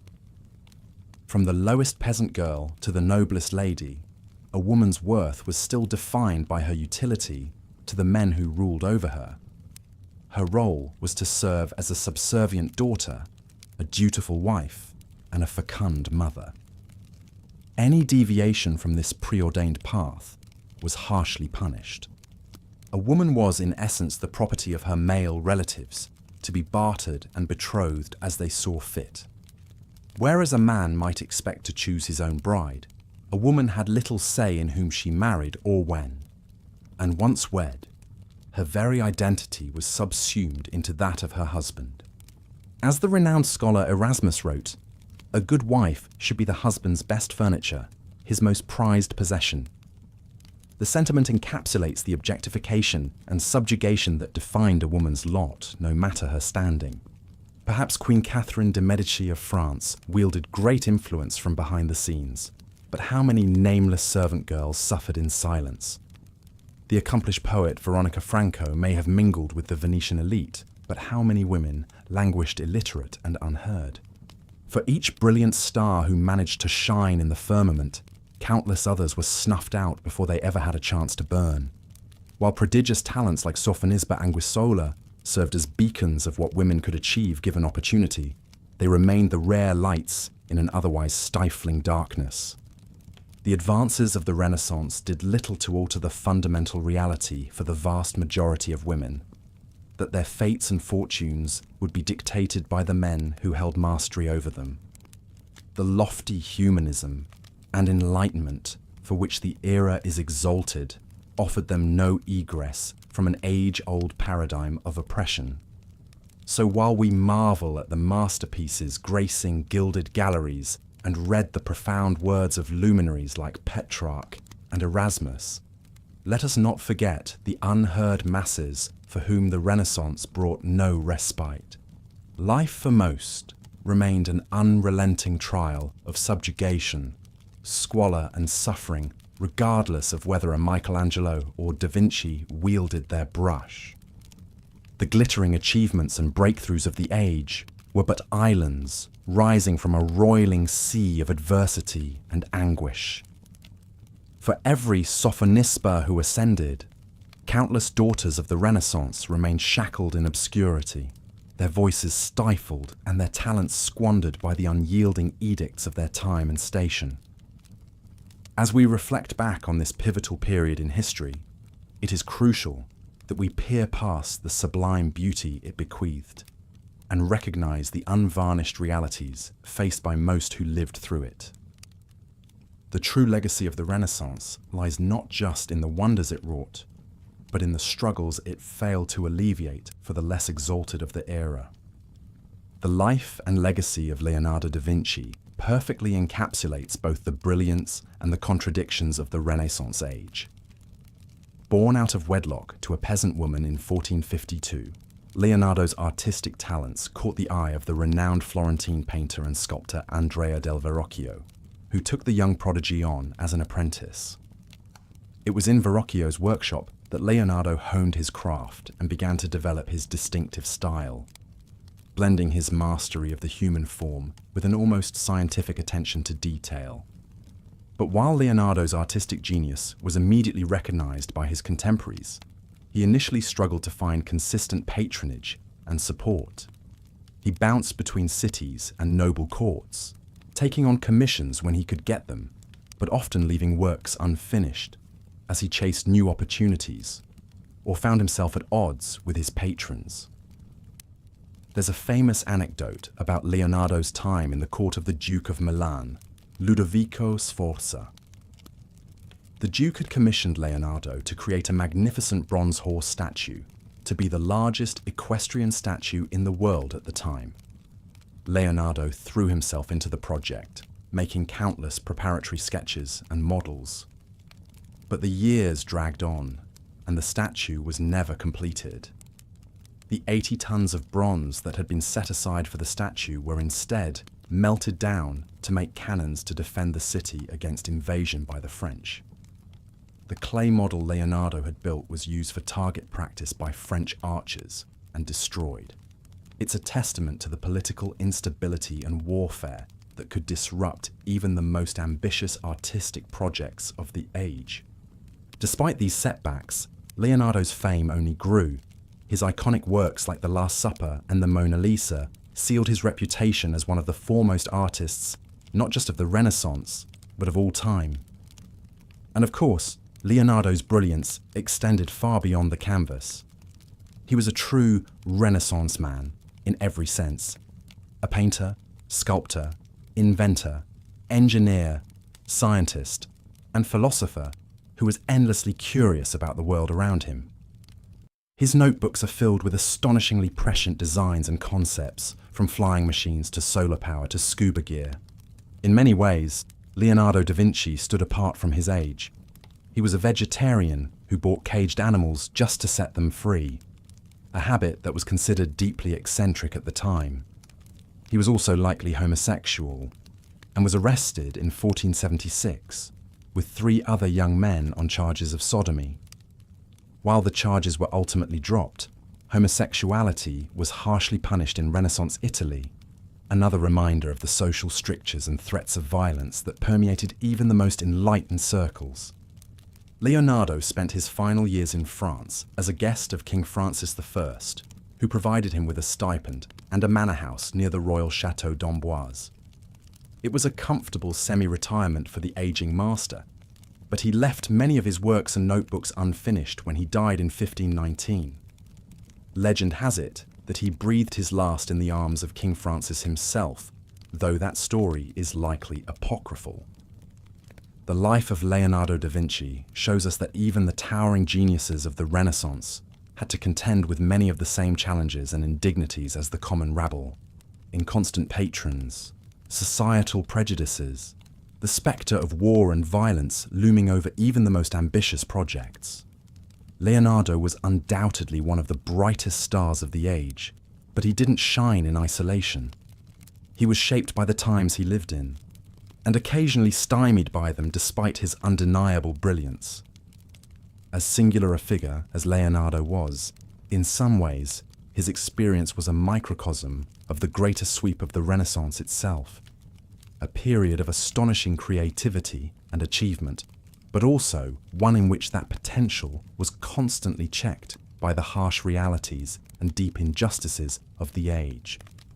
The fact that Leonardo accomplished as much as he did, leaving such an indelible mark on art and on history, is not just a testament to his own genius, but to the indomitable human spirit that endured through even the darkest aspects of life in the Renaissance. While kings, dukes, and popes vied for power and prestige, the common people bore the brunt of their ambitions and follies. The incessant warfare between the Italian city-states and neighbouring powers meant that the countryside was frequently ravaged by marauding armies. Mercenary companies like the Black Bands of Giovanni de' Medici, also known as Giovanni of the Black Bands for his distinctive black mourning attire, were notorious for their brutality. Motivated only by profit, these mercenaries would loot, pillage, and rape with impunity as they moved from one employ to the next. For the peasants who worked the land, this meant the constant threat of having their livelihoods and their lives destroyed at a moment's notice. A farm that had been tended by the same family for generations could be burned to the ground on the whim of a passing condottiero, and there was little recourse for the victims of these depredations. The nobles who employed the mercenaries were more concerned with their own territorial squabbles than the sufferings of the lower classes. Even in times of relative peace, the lot of the peasantry was one of unrelenting hardship.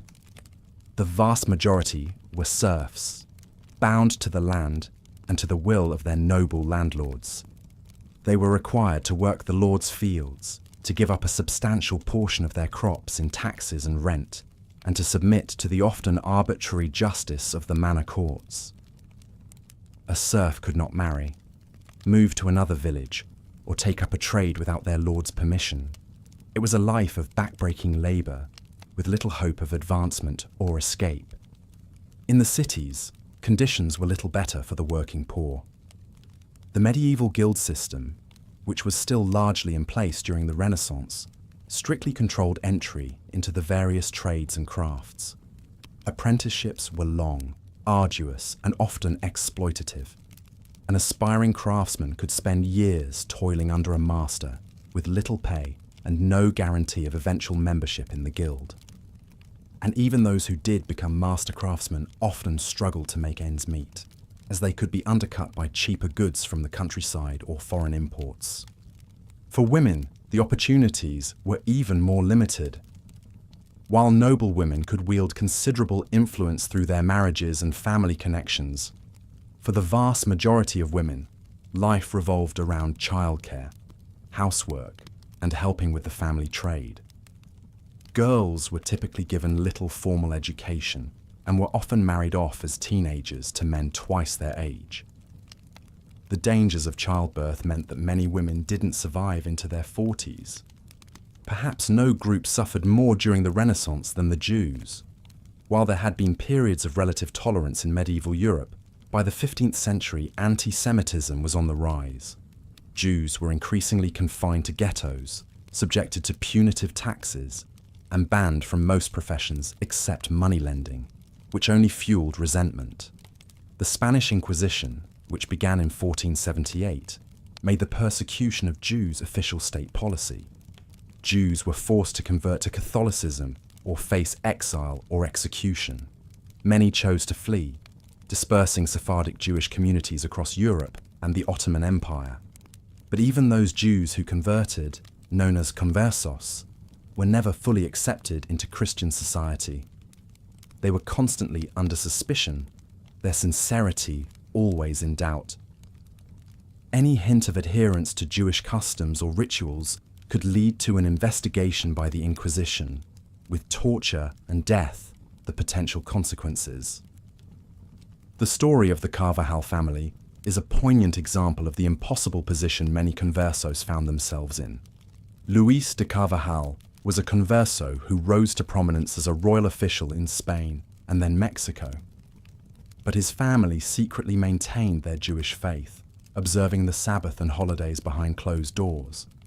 When Luis's nephew, also named Luis, was caught with a cache of Jewish books and ritual objects, the Inquisition pounced. The entire Carvajal family was arrested, and most would eventually die in prison or at the stake, martyrs to their faith. These stories paint a grim picture, but it's important to remember that even in the face of such oppression and adversity, people found ways to resist, to maintain their humanity, and even to thrive. The Renaissance was a time of incredible cultural ferment, when the rediscovery of classical learning and a new spirit of inquiry led to an explosion of creativity in art, science, and philosophy. But it was also a deeply unequal and often cruel age, where the glories of the era were built on the backs of the downtrodden and dispossessed. As we've journeyed through the Renaissance together tonight, I hope I've given you a sense of both the light and the shadow of this pivotal period in human history. The soaring achievements and the crushing injustices, the brilliant triumphs and the squalid brutalities. It's a complex and contradictory picture, but one that I believe is vital for us to grapple with, because only by confronting the whole truth of our past, in all its beauty and all its ugliness, can we hope to build a better future. So as you drift off to sleep tonight, let your dreams be filled not just with the grand palaces and masterpiece paintings of the Renaissance, but also with the humble cottages and tired faces of the common people who made it all possible. Let us remember them and honor their struggles and their sacrifices. And let us never forget that even in the darkest of times, the human spirit has an incredible capacity for resilience, for compassion, and for hope. Good night. As we've seen, the glittering triumphs of the Renaissance era were built upon a foundation of widespread suffering and hardship for the common people. While a privileged few basked in opulence and patronized the arts and sciences, the vast majority toiled in squalor, superstition, and the ever-present spectre of death. One of the most brutal realities of Renaissance life was the prevalence of gruesome violence and draconian punishments. In an age before police forces or due process, justice was often swift, merciless, and exceedingly cruel. Even minor crimes could result in maiming, torture, or public execution in order to terrorize the populace into submission and obedience to authority. Imagine the scene in a town square on execution day. A festive, almost carnivalesque atmosphere prevails as raucous crowds gather to gawk and jeer at the grim spectacle. Vendors hawk cheap ale and morsels of food to the boisterous mob. The acrid stench of smoke wafts from the smouldering pyres where condemned heretics and witches are being burned alive. Their agonized screams mingle with the clamor of the crowd in a hideous cacophony. At the center stands the executioner, a hooded brute armed with an array of gruesome implements, a blood-encrusted axe, a spiked mace, long iron pincers for tearing flesh. One by one, the condemned are led up to the platform. A woman accused of adultery has her nose and ears cut off before being whipped senseless. A young pickpocket screams as his hand is chopped off and cauterized with a red-hot iron. A strangled body twists at the end of a rope, feet dancing a ghastly jig. The crowd's bloodlust reaches a crescendo as the main attraction ascends the scaffold, a notorious murderer and rapist. His sentence is to be broken on the wheel, one of the most prolonged and painful forms of execution reserved for the worst malefactors. The man is stripped and lashed spread-eagle to a large wooden wheel. The executioner raises a heavy iron bar and brings it down with a sickening crunch, methodically shattering each bone in the screaming man's limbs, turning him into a mangled wreck. Yet still alive and conscious, he will be woven through the spokes of the wheel and hoisted up on a tall pole, his shattered body left to slowly expire over hours or even days, picked at by crows, his moans a warning to other would-be criminals. Justice has been served. Such stomach-churning brutality was not an occasional occurrence, but a routine part of the Renaissance justice system. Torture was used systematically to extract confessions, especially from those accused of heresy or witchcraft by the Inquisition. Imagine being an ordinary woman, perhaps a midwife or herbalist, who runs afoul of a spiteful neighbor or a fanatical clergyman. An accusation of witchcraft is made, and you are seized from your family and hauled in chains before a grim-faced inquisitor. In a dank torture chamber, you are stripped and subjected to unimaginable agonies, stretched on the rack until your joints pop from their sockets, thumb screws crushing your fingers, your bare feet seared with hot irons. Hour after hour, your interrogator applies the instruments of pain with meticulous cruelty, demanding that you confess to cavorting with Satan, cursing crops, and copulating with demons. Delirious with agony, you will say anything, condemn yourself or even your loved ones, just to make the horrors stop. But your confession has sealed your fate, death at the stake as an unrepentant witch. And so the wheels of Renaissance justice grind on, sparing no one in their path, from the humblest beggar to the highest noble. After all, this was an era where the humane reform was to grant nobility the privilege of execution by beheading rather than the indignities inflicted on commoners.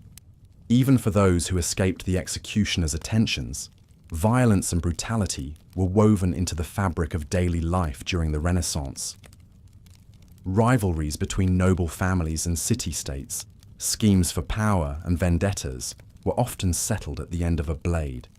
The infamous House of Borgia, for example, was known for dispatching its enemies via the cantarella, a deadly poison allegedly containing arsenic and ground glass that produced a slow, agonizing death. Lucrezia Borgia was rumored to keep a hollow ring filled with the lethal powder, slipping it into the wine of those who crossed her. Mercenary soldiers and condottieri rampaged across the embattled Italian peninsula, their loyalties going to the highest bidder. Armies like that of Cesare Borgia brought terror and destruction, employing fearsome Swiss pikemen and cutting-edge artillery to crush fortresses and massacre the inhabitants of conquered towns. Machiavelli wrote approvingly of Cesare's brutal tactics in The Prince as a model of decisive action to eliminate one's enemies. The art of killing was elevated to new heights by aristocratic ruffians like the French Baron de Rice, who slaughtered hundreds of peasant children in occult rituals attempting to summon demons. The streets of cities like Verona and Florence rang out nightly with the clash of blades as hot-blooded young nobles battled in the convoluted honor culture of the vendetta. Even the great artist Caravaggio could not escape the violence of the age. His tumultuous life was punctuated by brawls and duels, including killing a man over a tennis bet, leading to his exile and early death. Likewise, the mercurial Benvenuto Cellini, when not crafting exquisite sculptures for the Medici, boasted of vicious murders and beatings dealt out to rivals and enemies.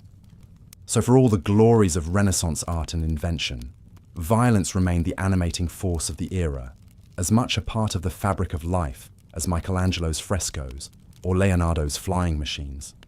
From the grotesque brutalities of the public execution to the hidden intrigues of the noble courts, the harmony of the spheres dreamed of by Renaissance humanists was always underpinned by the screams of the scaffold. The Spanish Inquisition was a particularly brutal institution during the Renaissance era. Established in 1478 by Queen Isabella I of Castile and King Ferdinand II of Aragon, it was tasked with maintaining Catholic orthodoxy and rooting out heresy, especially among converts from Judaism and Islam. The Inquisition employed a network of spies and informants to identify suspects, who were then arrested and brought before a tribunal for questioning. The interrogations were often little more than a pretext for torture, as confessions extracted under duress were considered valid evidence. The accused rarely had any chance to defend themselves or even know the charges against them. Common torture methods used by inquisitors included the rack, where the victim's limbs would be stretched until their joints dislocated or their bones broke. Another was the strappado, where the prisoner's hands were tied behind their back and they were repeatedly hoisted up and dropped, causing excruciating pain in the shoulders and often permanent damage. Waterboarding, foot roasting, and iron maidens were also used to inflict suffering and terror. Even those who managed to endure the torture and refused to confess were not safe. They could be held indefinitely in the Inquisition's dank, filthy prisons, slowly starving on meagre rations in the darkness. Others were publicly burned at the stake in the auto da fe, or act of faith, where the condemned would be tied to a pole, wood piled at their feet, and set ablaze before a jeering crowd. The stench of charred flesh would hang over the town square for days. One of the most infamous inquisitors of the Spanish Inquisition was Tomás de Torquemada, who served as Grand Inquisitor from 1483 to his death in 1498. A Dominican friar, Torquemada was known for his fanatical devotion to the Catholic faith and his ruthless persecution of those he deemed heretics or apostates. Under Torquemada's leadership, the Spanish Inquisition grew increasingly powerful and far-reaching. Jews, Muslims, and later Protestants were expelled from Spain under threat of death. An estimated 2,000 people were burned at the stake during Torquemada's tenure, with countless more tortured and imprisoned. Even Saint Teresa of Avila, one of the most revered Christian mystics of the era, faced interrogation by the Inquisition for her unconventional religious views. The Spanish Inquisition cast a long shadow of fear and suspicion across Spain that would last for centuries. Families and communities were torn apart by paranoia, as anyone could be accused of heresy based on the flimsiest of evidence or personal grudges. The once vibrant Jewish and Muslim quarters of Spanish cities became ghost towns, their inhabitants fled or forced to convert. The horrors of the Spanish Inquisition inspired fear and revulsion across Europe, but also grim fascination. Elizabethan playwright Thomas Kyd penned a lurid account of it in his 1592 play, The Spanish Tragedy, full of spies, murder, and madness. Italian philosopher Giordano Bruno, himself executed by the Roman Inquisition in 1600, denounced the crimes and atrocities of the Spanish Inquisition in his writings. But the Spanish Inquisition was not the only institution of religious persecution during the Renaissance. The Roman Inquisition, established in 1542, targeted those deemed heretical to the Catholic Church across the Italian peninsula. And the witch trials that swept through Europe in the 16th and 17th centuries saw thousands, mostly women, tortured and executed for alleged diabolical practices. For example, the Würzburg witch trials in Germany from 1626 to 1631 saw over 400 people burned at the stake, including children as young as 4 years old. The 80-year-old Margaret Prühl confessed under torture to having magically castrated a local castellan. He was forced to publicly drop his trousers to display his intact genitalia. The frenzy only ended when the chief prosecutor's wife was herself accused of witchcraft. The Inquisition and the witch trials exemplified the darker impulses of the Renaissance, fueled by superstition, intolerance, and the sinister human potential for cruelty. They served as a grim reminder that for all the glittering achievements of the age's artists and scholars, the lives of ordinary people remained fraught with ignorance, injustice, and the ever-present spectre of a horrific demise. But even those not persecuted for their faith faced daily hardships and indignities during the Renaissance. Certainly, here is the next part of the script for why life sucked even during the Renaissance. Boring history for sleep. As the Italian city-states flourished with trade and banking profits, an elite upper class emerged who reveled in lavish displays of wealth. Perhaps no family exemplified this opulence more than the Medici of Florence. Starting out as humble wool merchants, the Medici built a vast banking empire that stretched across Europe. Under Cosimo de' Medici in the early 15th century, the family became the unofficial rulers of the Florentine Republic, dominating the city's politics and patronizing legendary artists like Brunelleschi, Donatello, and Botticelli. The Medici spared no expense in showcasing their prestige. They constructed magnificent palaces like the Palazzo Medici, filled with priceless tapestries, paintings, and sculptures. Cosimo's grandson, Lorenzo the Magnificent, was famous for the extravagant parties he would host, where guests dined on exotic delicacies, sipped fine wines, and were entertained by musicians, acrobats, and poets. Lorenzo himself was known to stroll the streets of Florence in ermine-trimmed robes, as he made his way to intellectual salons to discuss art and philosophy with fellow elites.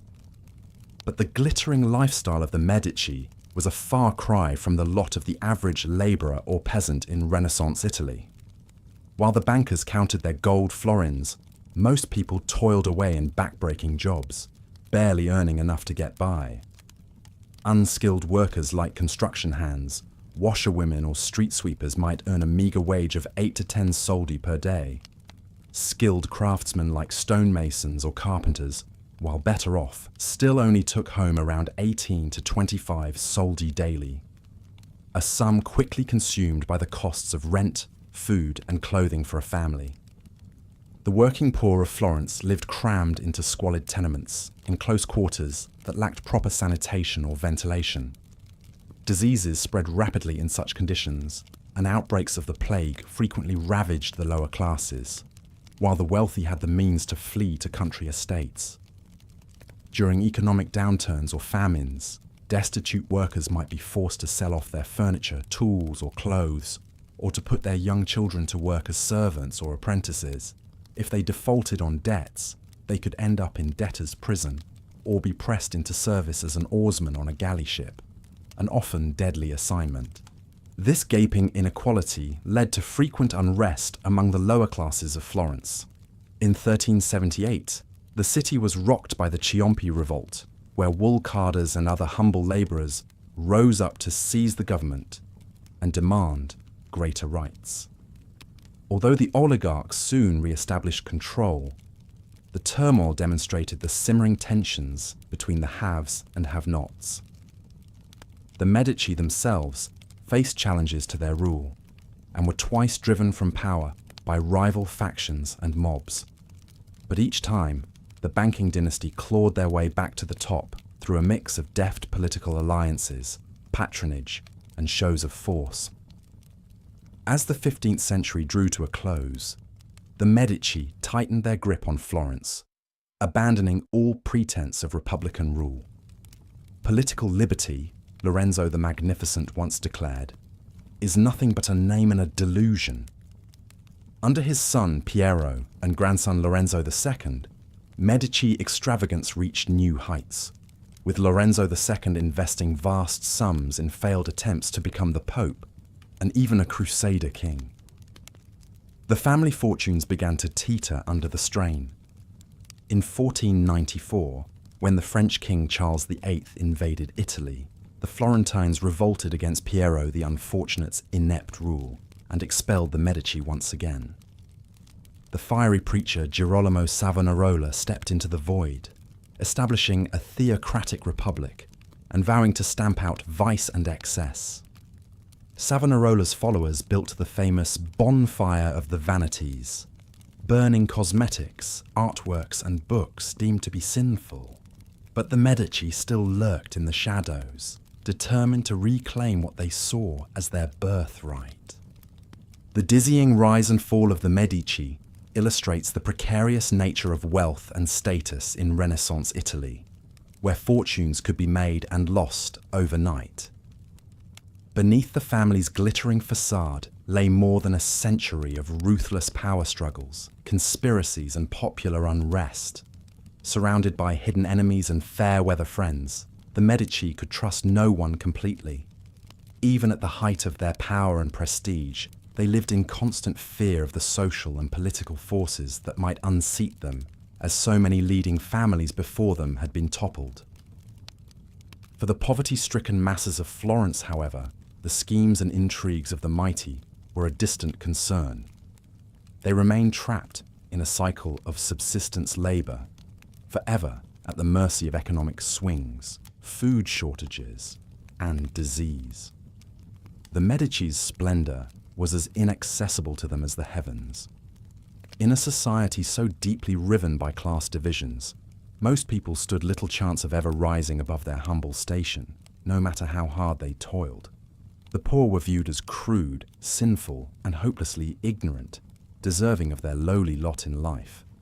Of course, this is not to say that the wealthy did not also face dangers in Renaissance Italy.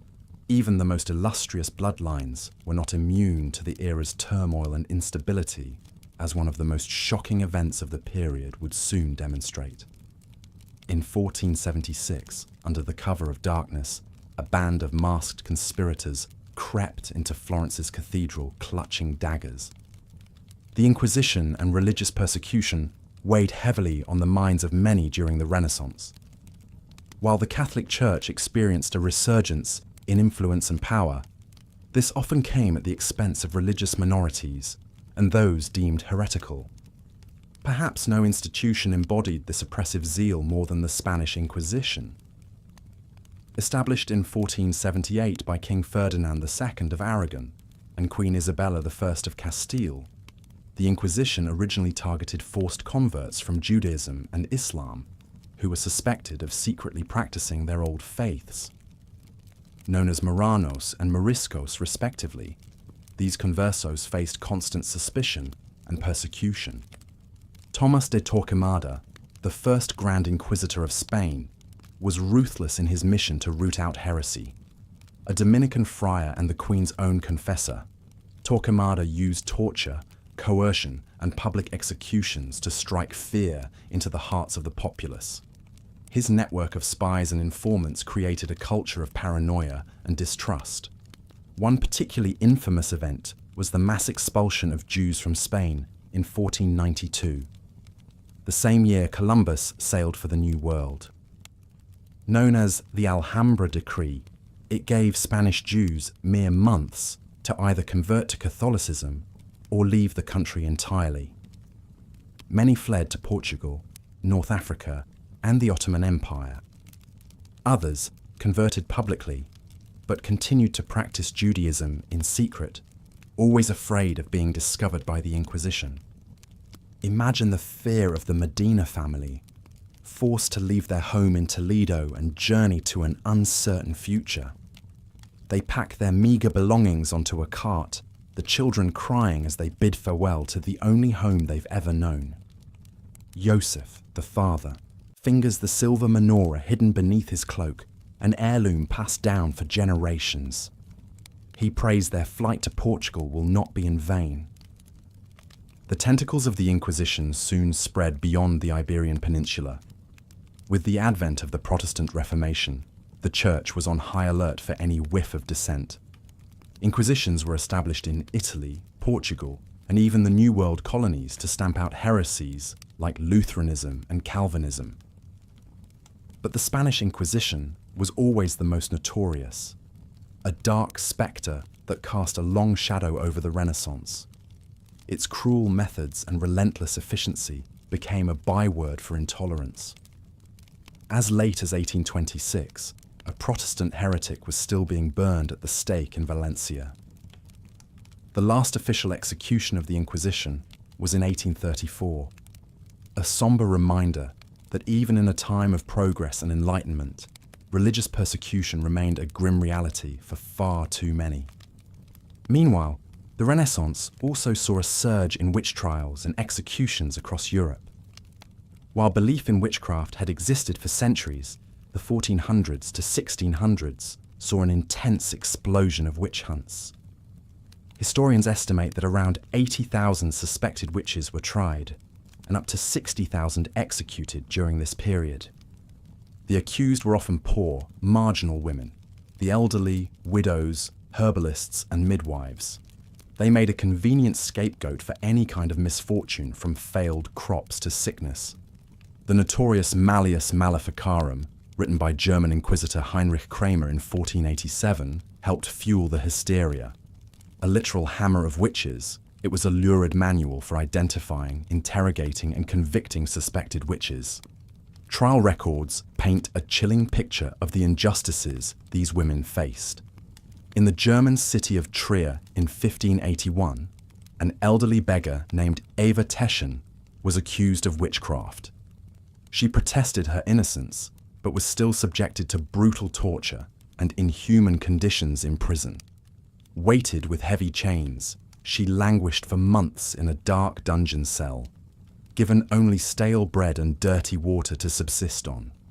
Eventually, broken in body and spirit, she confessed to being seduced by the devil and was burned at the stake. Her pitiful possessions were confiscated, leaving her 2 children homeless and destitute. Such was the fate of countless innocents swept up in the witch craze. Even esteemed figures like Heinrich Cornelius Agrippa, a German magician, alchemist, and occult philosopher, faced accusations of black magic. Though Agrippa had served as a trusted court advisor to Emperor Charles V, he spent his final years hounded by the Inquisition, his books banned and branded as heretical. He died in poverty and obscurity, a cautionary tale of how quickly one's fortunes could turn in such a climate of superstition and paranoia. For while the Renaissance is remembered as a time of awakening and enlightenment, it could not fully shake off the yoke of religious intolerance. The Inquisition and the witch trials remind us that beneath the glittering surface of art and humanism, prejudice and persecution remained woven into the very fabric of society. Progress, as ever, came with a price, paid most heavily by those at the margins. And so we see that even in an age of rebirth, the Renaissance world could still be a dark and unforgiving place for those who dared to dissent from the status quo. As the 16th century progressed, the innovations and cultural achievements of the Renaissance continued to transform Europe.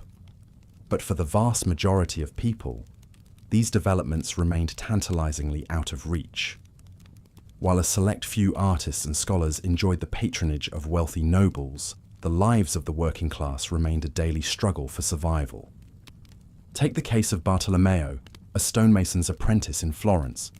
From sunup to sundown, he toiled in the workshop, hauling heavy blocks of marble and chiseling intricate designs under the watchful eye of his master.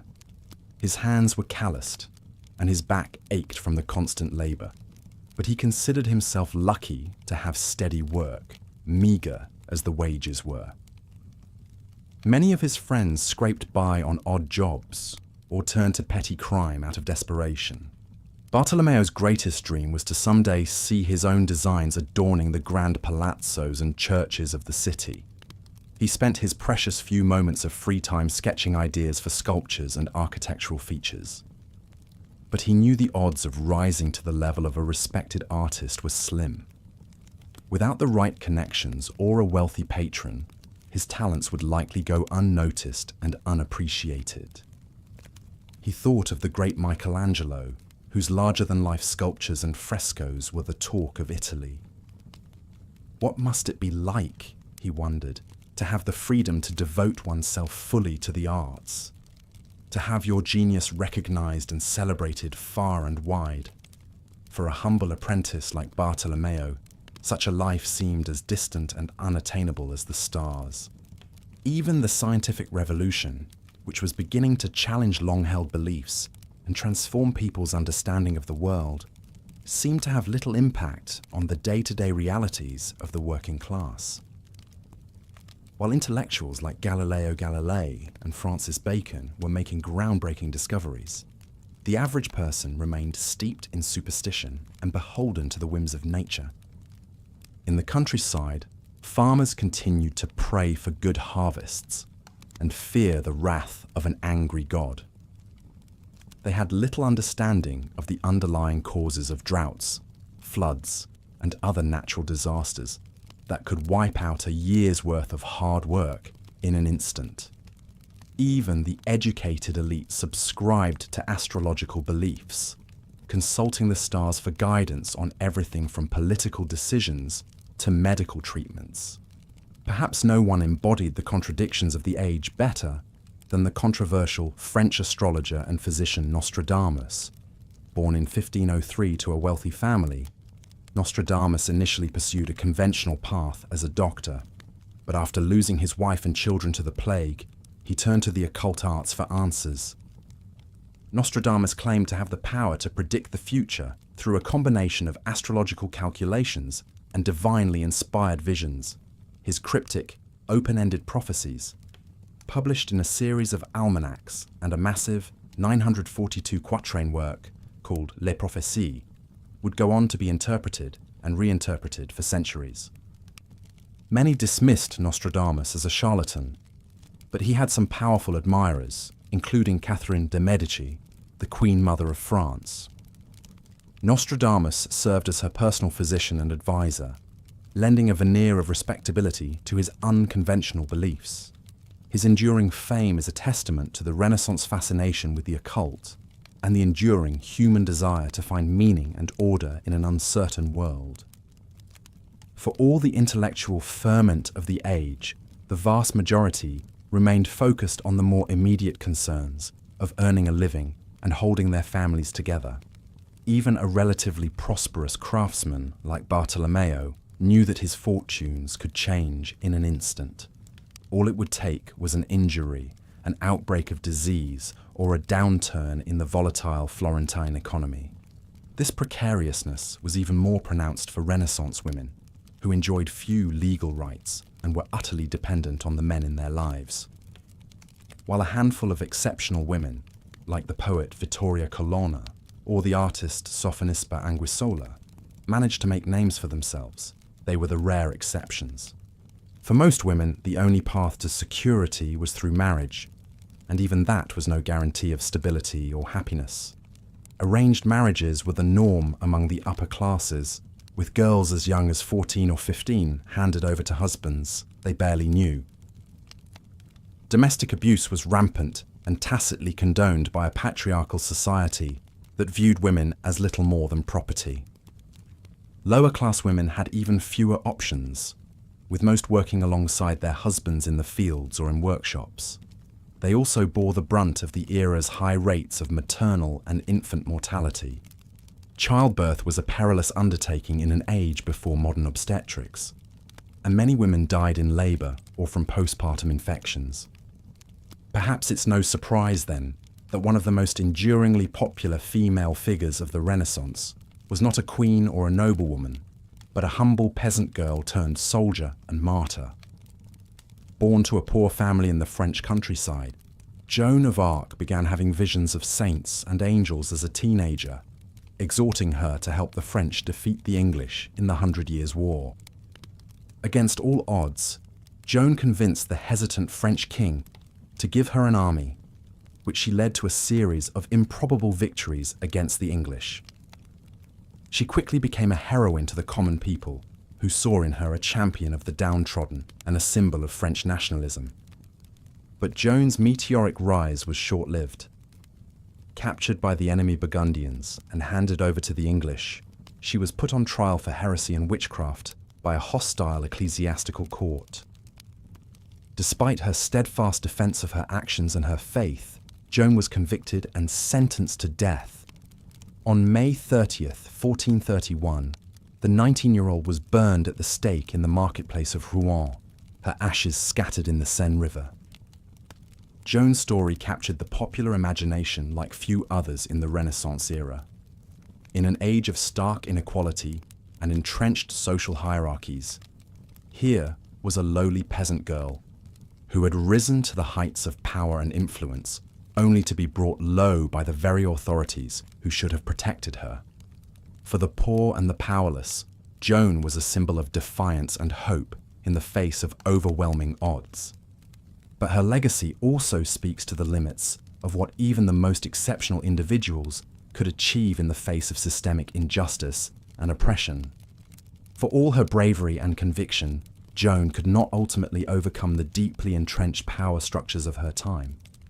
Her story is a reminder that even in an age of great cultural and intellectual achievement, the harsh realities of life for the vast majority remained unchanged. As the Renaissance gave way to the early modern era, Europe would continue to be rocked by wars, religious upheaval, and social and political unrest. The innovations and discoveries of the age would pave the way for even more dramatic transformations in the centuries to come, from the scientific revolution to the Enlightenment and beyond. But for the stonemason's apprentice Bartolomeo and the countless others like him, the farmers and the labourers, the servants and the beggars, life would go on much as it always had. They would continue to toil and struggle, to love and to mourn, to find moments of joy and solace in a world that was often harsh and unforgiving. It's a reminder that history is not just the story of kings and queens, of artists and intellectuals, but of the ordinary people who lived and died in the shadows of the great events of their time. By understanding their lives and their struggles, we can gain a fuller and more nuanced picture of the complex tapestry of the human experience. And with that, dear viewer, we come to the end of our journey through the Renaissance era. I hope this exploration of the harsh realities of daily life has given you a new appreciation for the challenges and complexities of this pivotal period in human history. As we close out this video, I invite you to pause and reflect on the lives of those long ago Florentines, the stonemasons and the farmers, the wives and the mothers, the dreamers and the fighters. Their stories may be largely lost to history, but their struggles and their triumphs live on in the enduring human spirit that connects us across the centuries. Thank you for joining me on this journey through the gritty underbelly of the Renaissance. If you enjoyed this video, I encourage you to like, subscribe, and share it with your fellow history buffs, or with anyone who could use a little help drifting off to sleep. Until next time, this is your faithful guide to the boring bits of history, signing off. Sweet dreams.